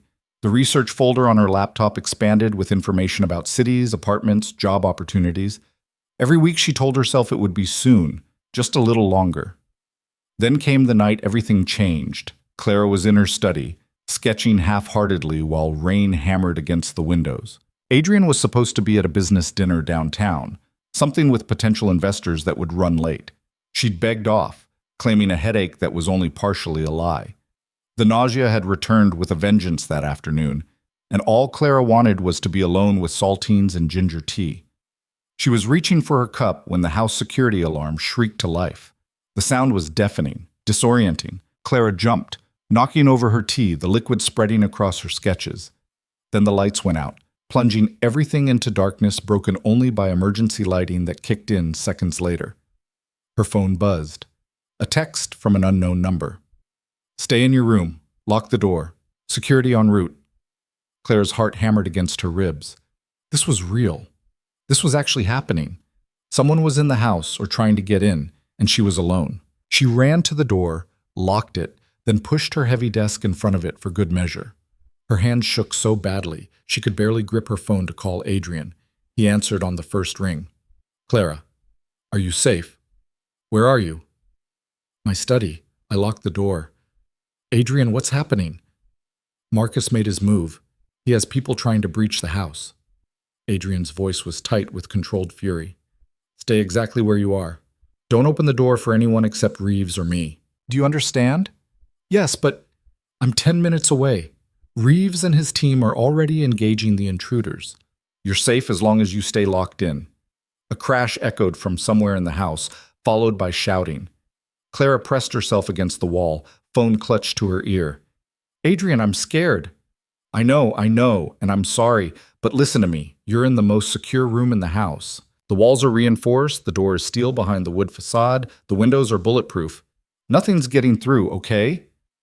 Clara hadn't known any of that, hadn't realized she'd been put in a panic room disguised as a study. Okay, she whispered. Stay on the line with me. I'm almost there. More crashes, more shouting, then a sound that made Clara's blood freeze. Gunshots. Sharp cracks that echoed through the house, impossibly loud even through walls and distance. Adrian, That's Reeves's team. They're handling it. Just breathe, Clara. In and out. Stay with me. She tried to breathe, tried to focus on Adrian's voice in her ear rather than the sounds of violence happening somewhere in her home. The home that had never quite felt like hers but had become familiar. Safe. Until now. Why? Clara asked, her voice breaking. Why would he do this? It's insane. Because the merger's about to finalize and this is his last desperate play. If he can take you, he thinks I'll back down to get you back safely. Adrian's voice went hard. He's wrong. All he's done is sign his own death warrant. The coldness in those words should have scared Clara.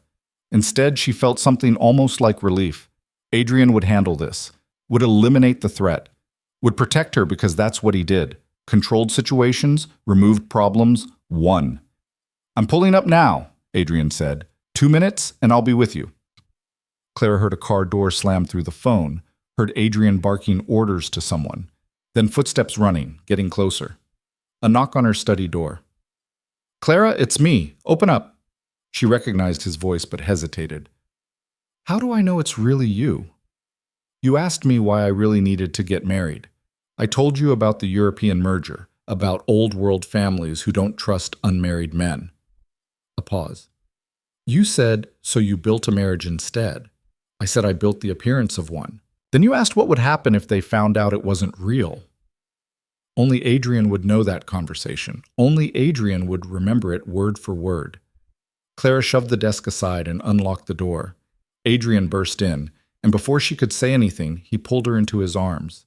Thank God, he breathed against her hair. Thank God you're safe. Clara clung to him, shaking, her face pressed against his chest.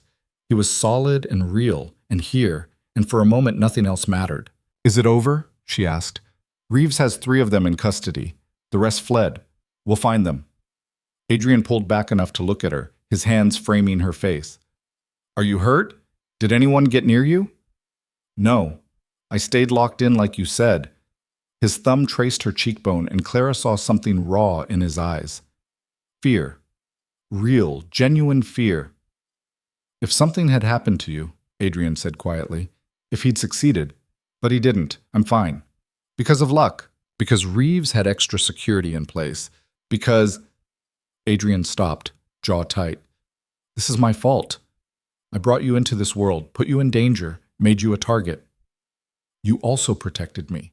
The safe room, the security team, everything. Clara's hands rested on his chest, feeling his heart racing beneath her palms. I'm alive because of you, Adrian. Not in spite of you. Something shifted in his expression. His hands were still cradling her face, his eyes searching hers. And Clara realized with startling clarity that the careful distance they'd maintained was gone. Shattered as completely as it had been that night months ago. Clara, Adrian started, then seemed to lose the words. She knew what he was going to say, could see it in the way he looked at her, in the fear that still lingered in his gray eyes. The arrangement had become something else. The contract had developed complications. The marriage that was supposed to be fake had started feeling real. And Clara, terrified and exhausted, and still carrying a secret that could destroy everything, did the only thing she could think of. She kissed him. Adrian froze for half a second, surprised. Then he kissed her back with an intensity that stole her breath, his arms wrapping around her, pulling her closer. It wasn't like that night months ago, rushed and wine-hazed and almost accidental. This was deliberate, conscious, a choice they were both making. When they finally broke apart, both breathing hard, Adrian rested his forehead against hers. We should talk about this, he said. I know. About what this means. About what we're doing. I know, Claire repeated, but maybe not tonight. Tonight I just want to not be alone. Adrian studied her for a long moment. Then he nodded. Okay, not tonight. He stayed with her through the night, not in a romantic way. He settled into the chair by the window while Clara curled up on the small sofa in her study, neither willing to leave the secured room until Reeves gave the all clear. They talked in quiet voices about nothing important, her latest commission, his frustrating investor meeting, the weather, safe topics that didn't require examining what had just happened between them. Clara fell asleep to the sound of Adrian's voice and woke near dawn to find him watching her, his expression unguarded in the pale morning light. "Hi," she said softly. "Hi." Adrian smiled slightly. "Reeves cleared the house an hour ago. You can go back to your room if you want." "What about you?" "I should probably sleep at some point. It's been a long night." Neither of them moved. "Adrian?" Clara sat up, pulling the blanket around her shoulders. "Thank you for coming back, for staying, for everything." "You don't have to thank me for keeping you safe. That's my responsibility." "Is it? According to our arrangement, you provide housing and financial security. Nowhere in the contract does it say you have to charge into danger or sit up all night keeping watch." Adrian stood, moved to where Clara sat, crouched down so they were eye level. "The contract is just words on paper, Clara. It stopped defining what we are to each other a long time ago." "What are we to each other?" "I don't know," he admitted. "But it's not what we started as, not anymore." The honesty in his voice, the vulnerability, made Clara's chest ache. This was the moment. The moment to tell him about the baby, about her plans to leave, about all the secrets she'd been keeping. But the words wouldn't come. Fear choked them back. Fear of his reaction. Fear of losing whatever this fragile thing between them was becoming. Fear of being trapped in a marriage that would turn real for all the wrong reasons. "I should go," Clara said instead, standing. "Let you get some rest." Disappointment flickered across Adrian's face, quickly masked. "Of course. I'll see you at dinner? If you're not too exhausted." "Never too exhausted for that." Clara left before she could change her mind, retreating to her wing and the safety of space and distance. She showered, changed, and tried to process everything that had happened in the last 12 hours. Someone had tried to kidnap her. Adrian had been terrified. They'd kissed like it meant something, and now everything was complicated in ways that made her original escape plan feel impossible. She couldn't leave now, not with the threat still active, not with Marcus still out there, and not with whatever was developing between her and Adrian demanding attention. She wasn't ready to give it. Clara pressed a hand to her stomach, to the secret that grew larger every day. "What am I supposed to do?" she whispered. "Tell him and risk everything? Keep hiding and let the lies build? I don't know how to do this."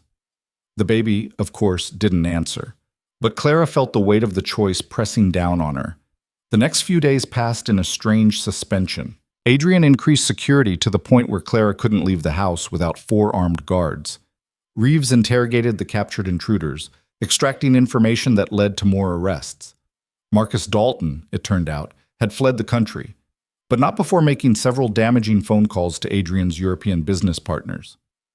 "They're spooked," Adrian told Clara over dinner 3 nights after the attack. He looked exhausted, shadows under his eyes, his usual perfect composure fraying. "Marcus convinced them our marriage is fake, that I'm unstable, that the whole thing is a business arrangement that will fall apart the moment the merger goes through." Clara's fork paused halfway to her mouth. "What did you tell them?" "The truth, that we're legally married, that you're my wife in every way that matters." He met her eyes. "The problem is, Marcus has documented evidence of the arrangement. Witnesses who can testify that we barely knew each other before the wedding. Financial records showing your father's debt." Ice flooded Clara's veins. "How does he have that information?" "Because I wasn't careful enough. Because I thought the arrangement was airtight and didn't account for someone digging deep enough to find the foundation." Adrian's hands tightened on his wine glass. "The European partners want proof that we're a real couple. Not just legal documents, but evidence of an actual marriage." "What kind of evidence?" "Time together. History. The things couples naturally accumulate." He paused. "They've asked us to come to Austria, to spend time at the family estate, let them get to know us as a couple, see if what we have is real or performance." Clara's mind raced. A trip to Austria meant weeks of constant performance, constant pretending. It meant maintaining the facade while her pregnancy progressed. It meant lying to people who were specifically looking for lies. "When?" she asked. 2 weeks. I know it's short notice, but if we don't go, the merger falls through. 3 years of work, billions in potential revenue, all gone because Marcus decided to burn it down on his way out." Clara studied Adrian's face. He looked defeated in a way she'd never seen. This merger meant everything to him. Validation, expansion, proof that he'd built something lasting. Losing it would destroy him professionally, and it was happening because their marriage wasn't real. Except it didn't feel fake anymore. Not after the last few months. Not after the kiss. Not after Adrian had held her and promised she was safe and looked at her like she was something precious. "Okay," Clara said. "We'll go. We'll convince them." Adrian's eyes widened slightly. "You don't have to do this. I know I've asked too much already." "Adrian." Clara reached across the table, took his hand. "We're in this together. That's what the arrangement was, right? I play my part. You keep your promises. So let's go to Austria and play the part so convincingly they never doubt us." His fingers tightened around hers. "Thank you." What Clara didn't say was that 2 weeks gave her time. Time to figure out how to hide a pregnancy that was becoming harder to conceal. Time to plan what came after, because eventually the truth would come out. Eventually she'd have to tell him, but not yet. Not when everything was balanced on such a precarious edge. She'd give him this. Give him the merger, the validation, the success. Then she'd tell him about the baby and deal with the consequences. It was a terrible plan. Clara knew that. But it was the only one she had. The 2 weeks before Austria disappeared in a blur of preparation. Clara met with stylists who filled her suitcases with appropriate clothing for country estates and formal dinners. She researched Austrian customs, practiced German phrases she'd probably never use, and tried not to think about morning sickness in a foreign country. Adrian worked around the clock, shoring up contracts and dealing with the fallout from Marcus's sabotage. They barely saw each other except at the dinners they'd maintained, and even those were rushed, both too exhausted for real conversation. The night before their flight, Clara packed with hands that wouldn't quite steady. Everything felt precarious, like she was standing on the edge of something she couldn't see clearly. A knock on her door interrupted her thoughts. Adrian stood in the hallway, looking uncertain in a way that still surprised her. "Can I come in?" "Of course." He entered her wing for the first time since the wedding night, looking around at the space she'd made her own. Her sketches covered one wall. Plants lined the windowsills, books stacked on every surface. It was messy and lived in and completely unlike the sterile perfection of the rest of the house. "It's nice," Adrian said. "Very you." "Messy and chaotic?" "Alive." He moved to the wall of sketches, studying them. "You're incredibly talented. I don't think I've told you that enough. You've told me. Not enough." Adrian turned to face her. "I wanted to talk to you before we leave. About the trip. About what they'll expect to see." Clara braced herself. "What will they expect?" "Affection. History. The casual intimacy couples develop over time." Adrian moved closer. "I know we've maintained distance, kept to our separate wings. But in Austria, we'll need to share a room. Act like we actually sleep beside each other every night." The thought of sharing a bed with Adrian for weeks, of maintaining that level of deception while hiding her pregnancy, made Clara's stomach twist. "I can do that," she said. "There's more." Adrian stopped in front of her. "They'll ask about how we met, our first date, when we fell in love. We need a story, something consistent, something believable." "What do you suggest?" "The truth, mostly. We met through your father. I needed a wife. You needed help. But instead of saying it was an arrangement, we say it was love at first sight, that I took one look at you and knew." His gray eyes held hers. "That I couldn't imagine my life without you in it." The words, spoken in his quiet, certain voice, did something to Clara's heart. "And what about me?" she asked. "What's my story?" "You were hesitant at first. I was too intense, too serious, too controlled. But I wore you down with persistence and terrible jokes, and eventually you agreed to dinner." Adrian smiled slightly. 3 dates, and you were mine. 6 months, and we were married. Fast, maybe, but when you know, you know. It was a good story, a believable story, the kind of thing that happened in real life. "What about the part where you barely look at me for the first 2 months of our marriage?" Clara asked. "How do we explain that?" "We don't, because it didn't happen in this version. In this version, I couldn't stay away from you, still can't."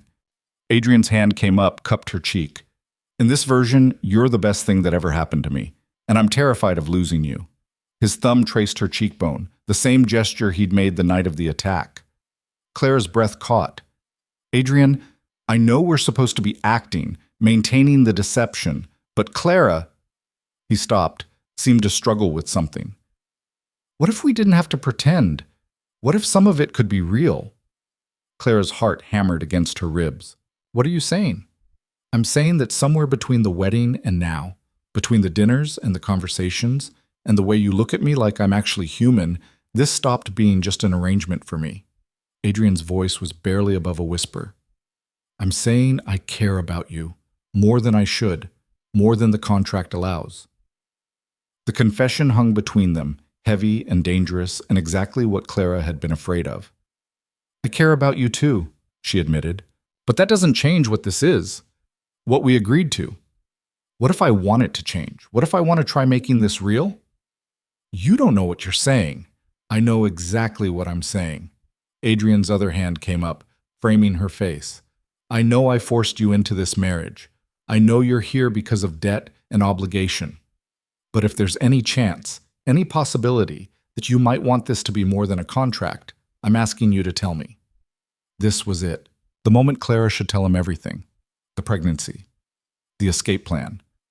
The fact that she'd been lying to him for months. But looking into his eyes, seeing the vulnerability there, the hope, Clara couldn't bring herself to destroy it.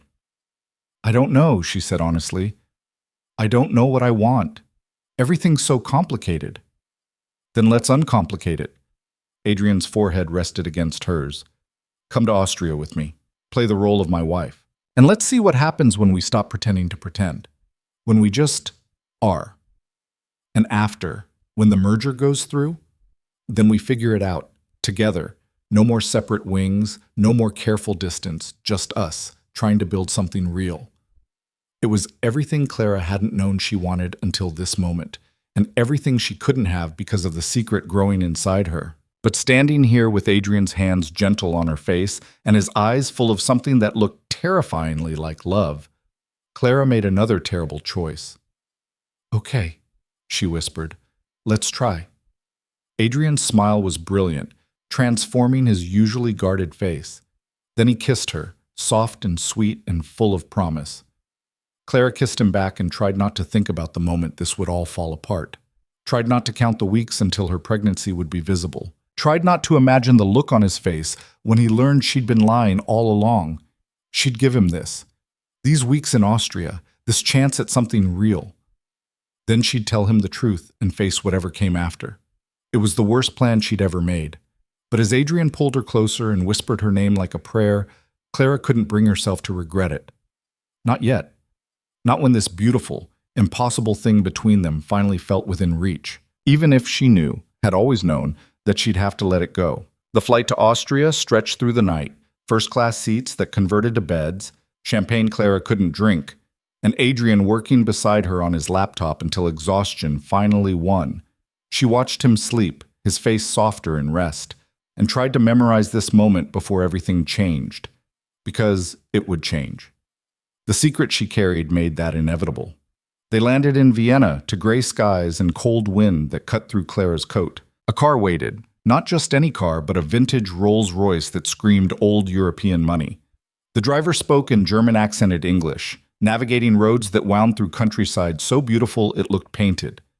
The estate appeared after 2 hours of driving, emerging from morning mist like something from a fairy tale. Stone and timber, sprawling across a hillside, mountains rising behind it. Clara's breath caught despite her anxiety.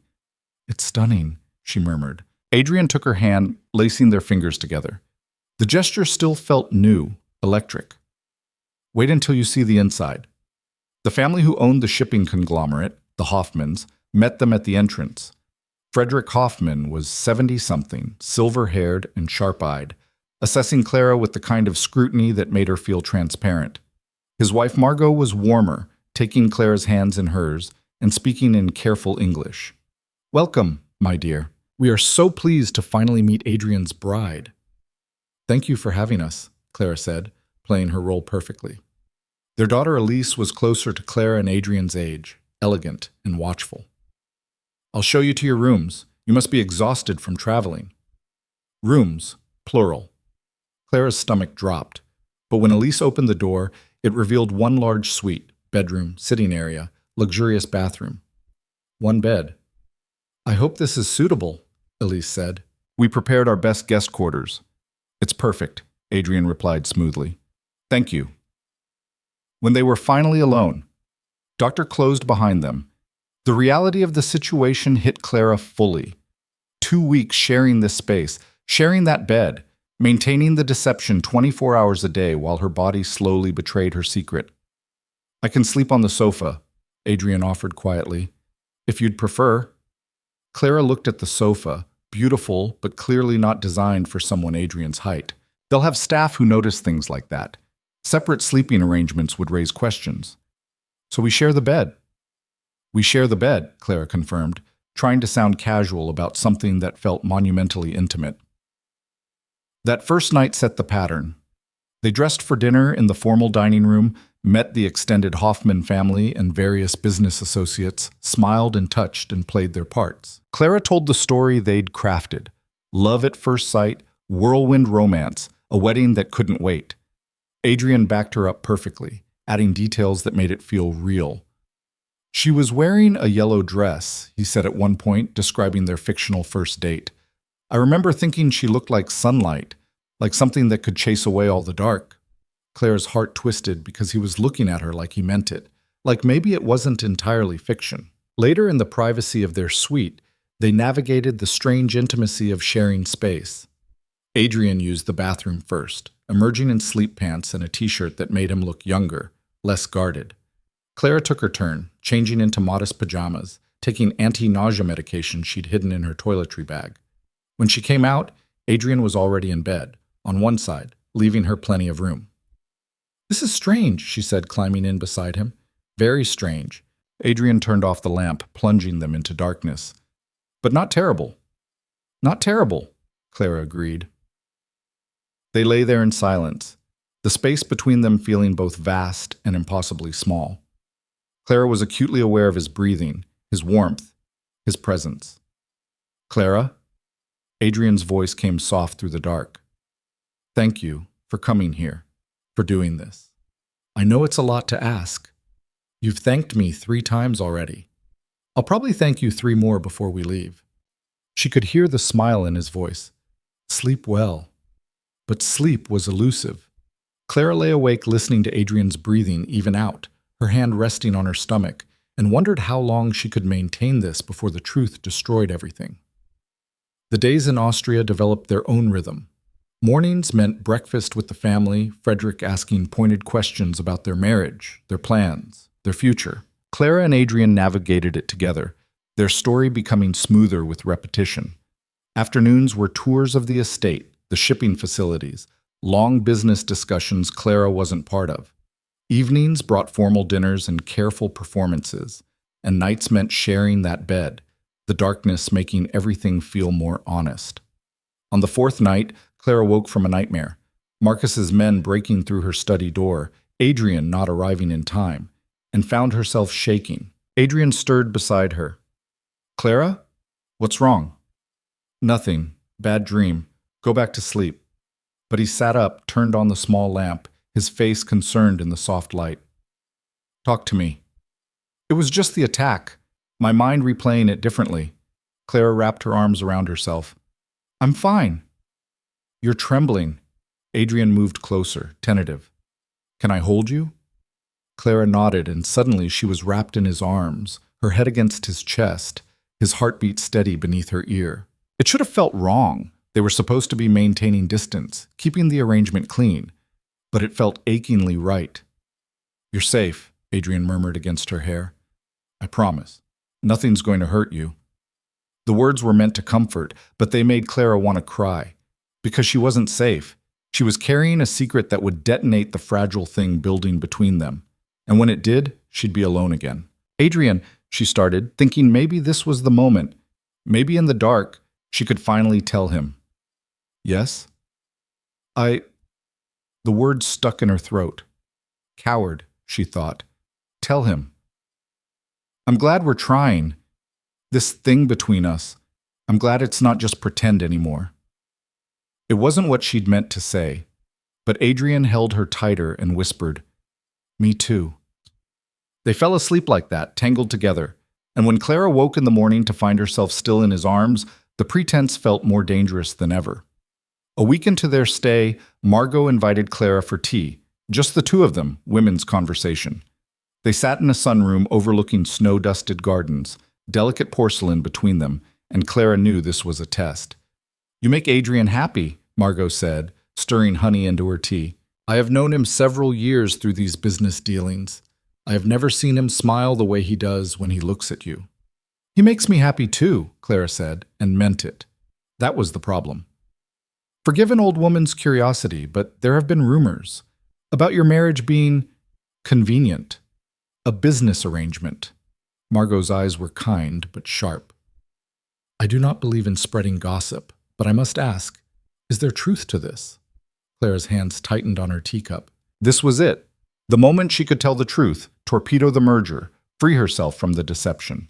But she looked at Margot's face, thought about Adrian and how much this deal meant to him, thought about the man who'd held her through nightmares and made her laugh at dinner and was trying so hard to build something real. "Every marriage has practical elements," Clara said carefully. "Adrian needed a partner who understood his world. I needed security. But what started as practical became something more. I fell in love with my husband, Mrs. Hoffman. That part isn't strategy, that part is terrifyingly real." The confession hung in the air, more honest than Clara had intended, because it was true. Somewhere between the dinners and the conversations, and the way Adrian looked at her like she mattered, she'd fallen in love with him, which made everything so much worse. Margot smiled, reaching across to pat Clara's hand. "I believe you, dear, and I think you are exactly what Adrian needs. Someone to remind him life is more than business deals and profit margins." After Margot left, Clara sat alone in the sunroom and let the tears finally come. She loved him. She was carrying his child. She'd been planning to leave, and now she was trapped in a web of lies so complex she couldn't see a way out. That night, Frederick announced the merger would proceed. Papers would be signed at the end of their stay. Adrian's face when he heard the news was pure relief and triumph. He looked at Clara across the dining table, eyes bright with gratitude and something deeper. She smiled back and felt her heart break a little more. Later, in their room, Adrian pulled her into his arms and spun her around. "We did it. You did it. Clara, they believe us. The merger's happening." "I'm glad," she said, and was. Adrian set her down but kept his arms around her waist. "This changes things. Once the merger's final, the pressure's off. We can stop performing, can just be us." "And who is us?" Clara asked. "I don't know yet, but I want to find out." His hand came up to cup her face. "I want to try making this marriage real, Clara. Not just for show. Not just until the contract expires. Real." This was it. The moment to tell him everything. The pregnancy. The lies. The escape plan she'd abandoned but never quite dismantled. Clara opened her mouth to confess and vomited all over his shoes. The nausea had been building all day, but Clara had pushed through it, taking her medication, eating carefully. But stress and emotion and the rich dinner finally overwhelmed her system. She barely made it away from Adrian before being sick again, her body rebelling against all the secrets she'd tried to contain. Adrian was at her side instantly, pulling her hair back, supporting her. "Clara, what's wrong? Are you ill?" She couldn't answer, too busy being violently sick. When it finally stopped, Clara found herself on the bathroom floor, shaking, Adrian pressing a cool cloth to her face. "I'm calling a doctor," he said, his voice tight with worry. "No!" Clara grabbed his wrist. "No doctors. I'm fine. Just something I ate." "You're not fine. You've been pale for days, exhausted, picking at your food." Adrian's eyes narrowed. "How long has this been happening?" "It's nothing. Don't lie to me, please, Clara, not now." His hand was gentle on her face, but his voice was firm. "What's going on?" Clara looked at him, this man she'd married for all the wrong reasons, who'd become everything she hadn't known she needed, and the truth spilled out. "I'm pregnant." The words hung in the air between them. Adrian went completely still, his expression unreadable. "Pregnant," he repeated, like testing the word. "About 4 months. From that night, the one we never talked about."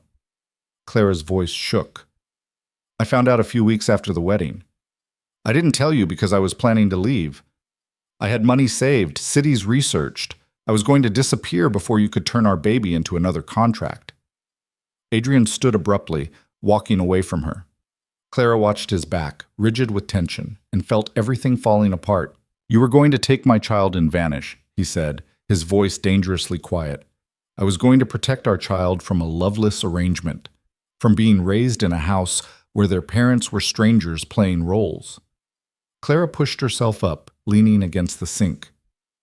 You made it very clear you didn't want complications, Adrian. A baby is the ultimate complication. So you decided for both of us. Decided I didn't deserve to know. Didn't deserve a choice. Adrian turned and Clara saw fury in his face. Did it ever occur to you to tell me? To trust me? Trust you? You blackmailed me into marriage. You bought me like I gave you a way out of an impossible situation. Adrian's voice rose, control finally cracking. Yes, the terms were harsh. Yes, I leveraged your father's debt, but I also kept every promise I made. Your father got the best care.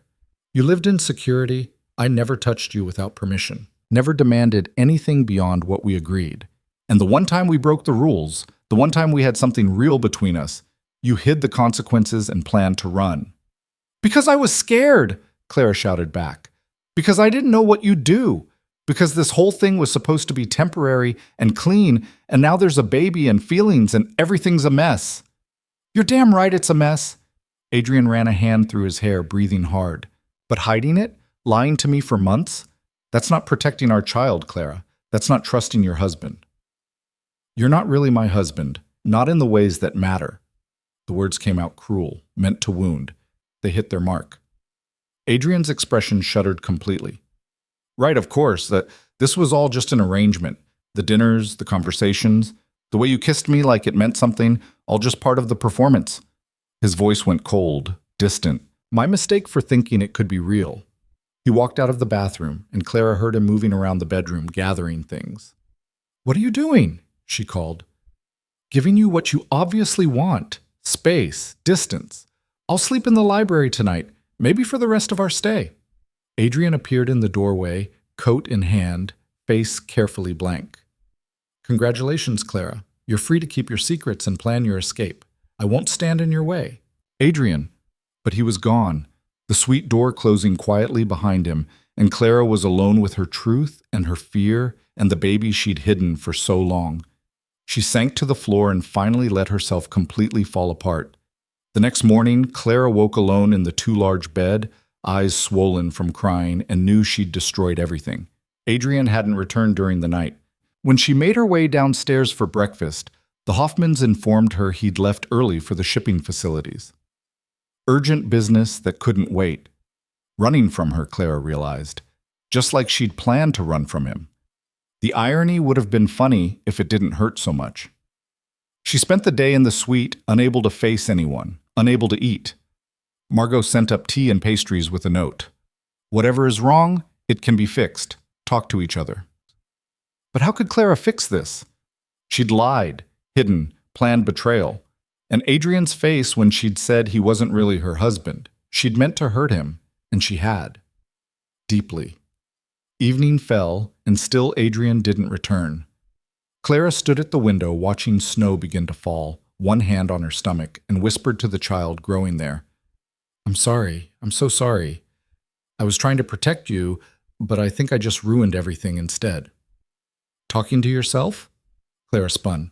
Adrian stood in the doorway, still in his coat, snow melting in his dark hair. He looked exhausted. I thought you weren't coming back, Clara said. I almost didn't. Adrian moved into the room, peeling off his coat. I drove around for hours. Went to the shipping offices and pretended to work. Considered sleeping in my car like a coward. Why didn't you? Because Margot cornered me at dinner. Yes, I tried to skip that too, and gave me a lecture about marriage and pride and not letting fear destroy something precious. Adrian's laugh was bitter. Apparently our performance was too good. She thinks we're genuinely in love. We are, Clara said quietly. At least I am. I love you, Adrian. That's why I was so scared. Adrian went very still. What?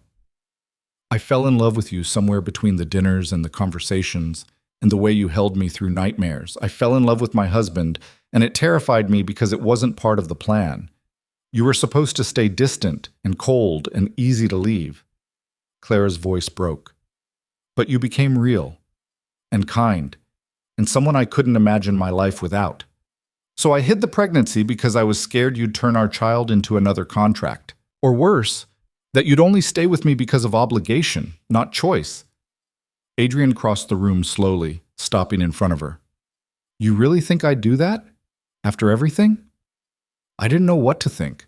Everything between us happened so fast, and I kept waiting for you to go back to being the cold businessman who offered me an arrangement, kept waiting for the distance to return.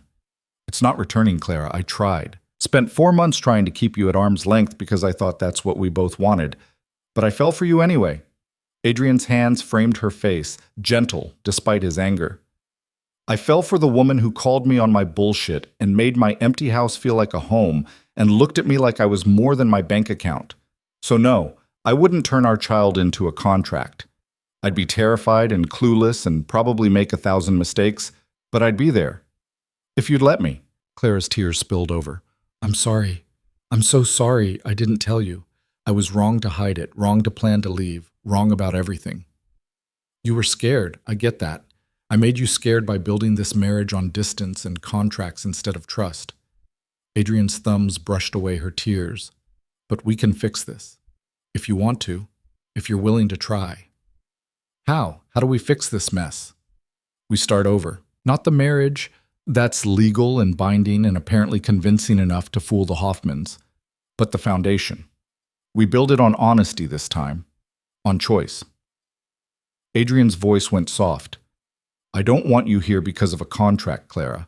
I want you here because you choose to be, because you want this marriage as much as I do. I do want it, Clara whispered. I want you. I want this family we're accidentally building. I'm just scared of losing it. Then we'll be scared together, and we'll figure it out together. No more secrets, no more running, no more pretending.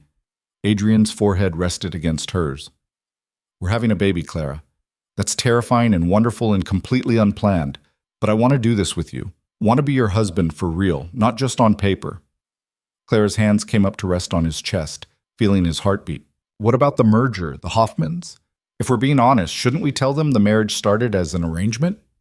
The marriage started as an arrangement. What it is now is something else entirely. Adrian smiled slightly. Besides, Margot already knows something was off.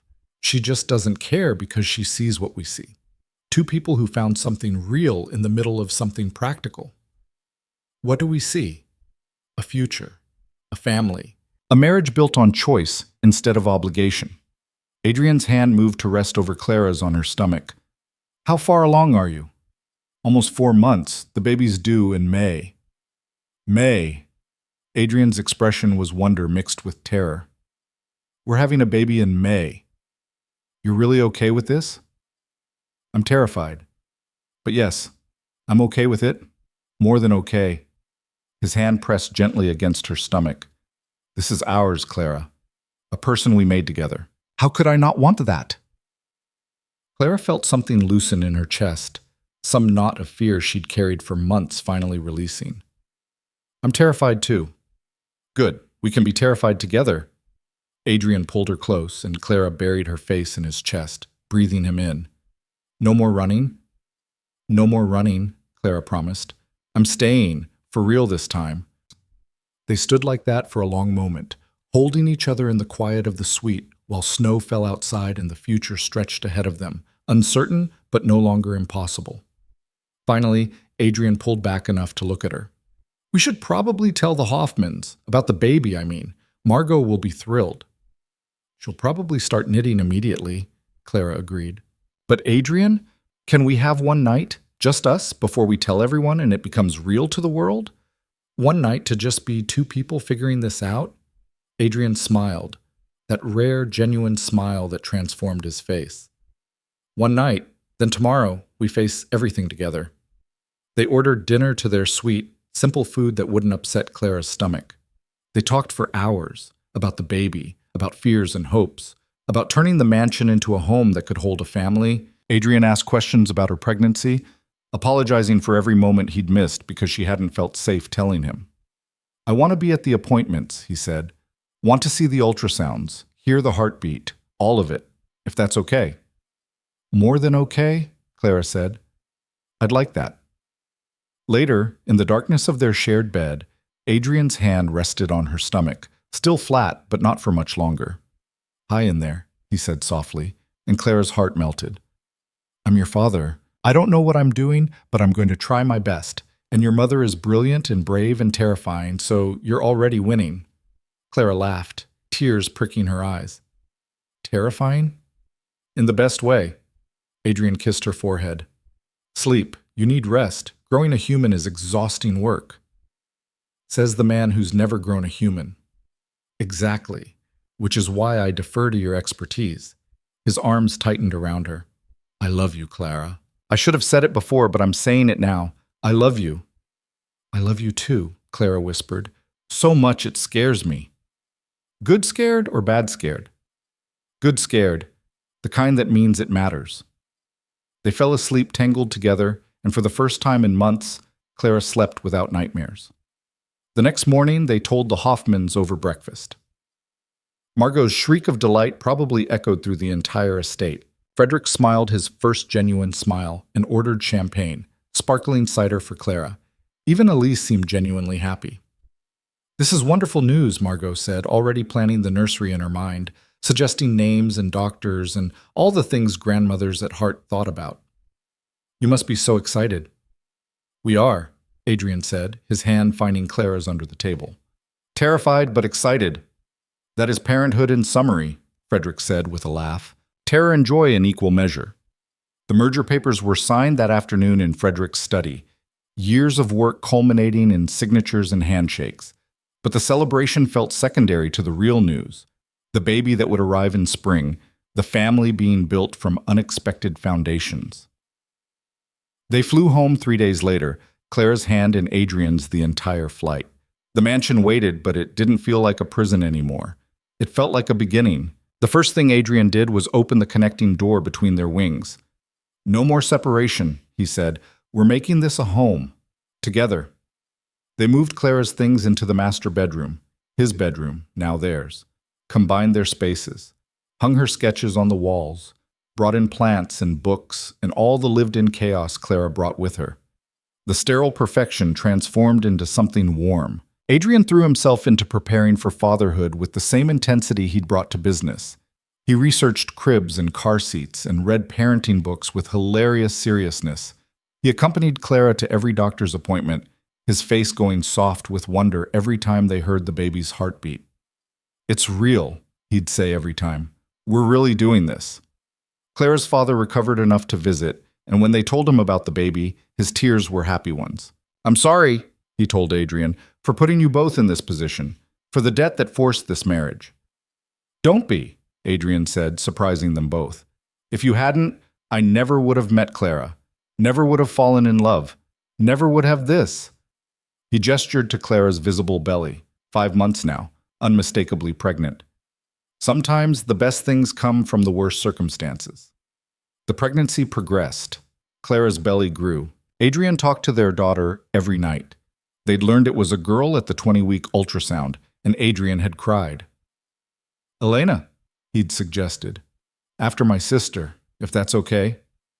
It's perfect, Clara had agreed.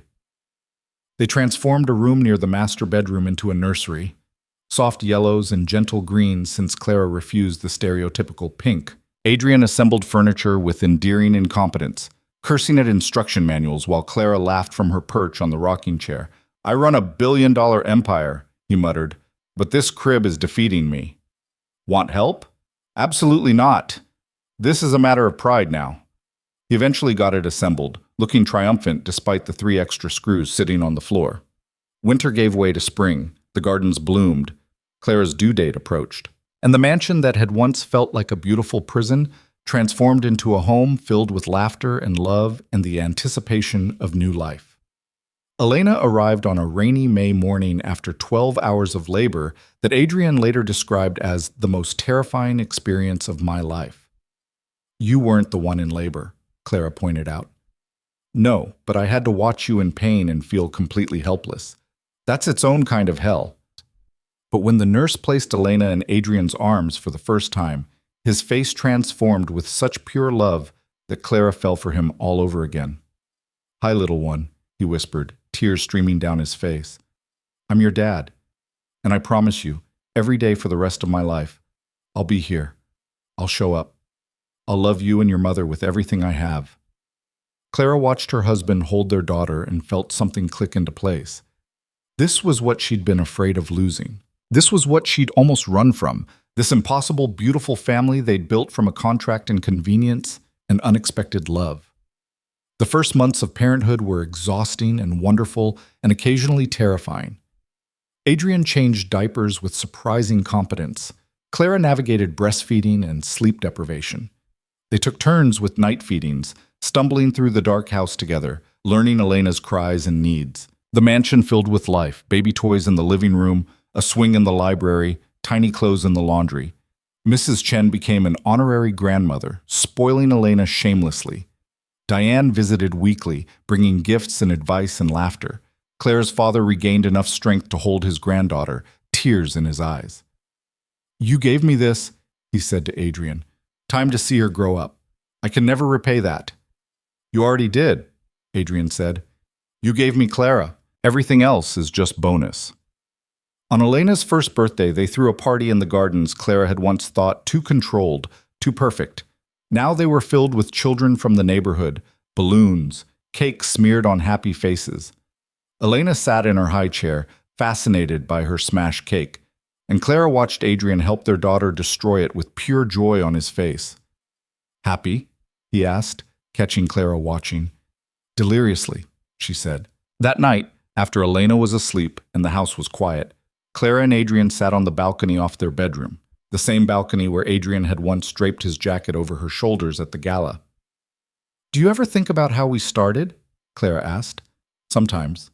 Usually with gratitude that we didn't stay there." Adrian pulled her closer. "I was so convinced I could control everything, keep it clean and simple and emotionless. How'd that work out?" "Terribly. Best failure of my life." He kissed her temple. "You know what tomorrow is? Elena's birthday. Also our 2-year anniversary. The original contract expiration date." Adrian was quiet for a moment. "I never filed the divorce papers I'd had drawn up. Never even looked at them. They're still in my desk, gathering dust." Clara turned to face him. "Why?" "Because somewhere between the dinners and the fights and falling in love with you, I realized I didn't want an expiration date on this marriage. I wanted forever." Adrian took her hand, which is why I'm asking, properly this time. "Clara Volkov, will you marry me? Not as a business arrangement or a contract, just as two people who love each other, who want to build a life together, who already started a family but want to make it official." Clara's eyes filled with tears. "We're already married." "Legally, yes. But I want to marry you for real. Want to stand in front of our family and friends and choose you, the way I should have from the beginning. So what do you say? Want to marry me again?" Clara laughed through her tears. "Yes, absolutely yes." They married again 6 months later, a small ceremony in the mansion gardens that had become truly theirs. Elena toddled down the aisle, throwing flowers with enthusiastic inaccuracy. Clara's father walked her to where Adrian waited, both men crying openly. This time, the vows were real, the promises genuine, the kiss filled with love instead of polite obligation. "I choose you," Adrian said, looking into Clara's eyes. "Every day for the rest of our lives, I choose you." "I choose you too," Clara whispered back. "My husband. For real this time." The years that followed were full and complicated and beautiful. Adrian slowly transformed Volkov Enterprises from purely profit-driven to something with purpose. He started a foundation in Katerina's name, providing medical care to families who couldn't afford it, paying off crushing medical debt, giving people the choice he'd once taken from Clara. "I can't undo what I did to you," he told Clara when the foundation launched. "But I can make sure other people don't face that impossible choice, can turn what we built from ashes into something that helps instead of hurts." Clara's illustration career flourished. She published books, botanical guides illustrated with her precise, beautiful work. She taught classes from a studio they built on the mansion grounds, sharing her art with others. Elena grew into a bright, fierce little girl who had her mother's artistic talent and her father's stubborn determination. When she was 3, she announced she wanted a sibling. Someone to play with, she declared, and share my toys with. Well, some of my toys. Clara and Adrian looked at each other across the dinner table and laughed. What do you think? Clara asked. I think our daughter makes a compelling argument. Adrian's hand found hers. And I think I'd love to do this again. The whole messy, terrifying, wonderful thing. Their son, James, named for the security chief who'd protected Clara when she needed it, arrived 2 years later. Then, unexpectedly, twin girls 3 years after that. The mansion that had once been cold and sterile transformed into organized chaos. Toys everywhere, art on every wall, laughter echoing through hallways that had been silent, love in every corner of a space that had been built for show but became a home. On their 10th anniversary, Clara woke to find Adrian already awake, watching her in the early morning light. What? She asked, smiling. Just thinking about how wrong I was. About everything. Adrian traced her face with gentle fingers. I thought I could contract my way into stability. Thought I could keep everything controlled and clean and emotionless. Thought distance was safety. And now? Now I know that the mess is the point. The chaos and the love and the lack of control, that's what makes it worth it. He kissed her softly. You ruined all my careful plans, Clara Volkov, and I've never been more grateful. I seem to remember you ruining a few of mine too. Fair point. We're even then. They lay there in comfortable silence, 10 years of history between them, 10 years of learning each other, of choosing each other every day, of building something real from the ashes of an arrangement neither had wanted. Elena burst through the door moments later, siblings trailing behind her like ducklings, climbing into bed with shrieks of "Happy anniversary!" and "Presents!" And can we have pancakes? Adrian caught Clara's eye over the chaos of their children, and the look they shared said everything. This was what they'd built. This beautiful, messy, love-filled life. Not perfect, not controlled, not what either had planned, but real and chosen, and more than either had ever dreamed possible. That evening, after the children were asleep and the house was quiet again, Clara found Adrian in what had once been his study, but was now their shared office. He was looking at something on his desk, the original contract, she realized, the one that had started everything. Thinking about burning it? She asked. Actually, I was thinking about framing it. Adrian looked up with a smile. As a reminder of how spectacularly wrong I can be, and how grateful I am that you gave me the chance to prove it. Clara moved to stand beside him, reading over the careful legal language that had once defined their entire relationship. It seemed ridiculous now, impossibly clinical, a laughable attempt to control the uncontrollable. Frame it, she said, but maybe in the closet, where the kids won't ask questions we're not ready to answer. Deal. Adrian pulled her into his lap, and Clara settled against him, exactly where she belonged. No regrets? About marrying you? Never. Even though I blackmailed you? You gave me an impossible choice in an impossible situation. But you also gave me this. Clara gestured to the house around them, to the life they'd built. You gave me a family and a home, and a love I didn't think existed. So no regrets.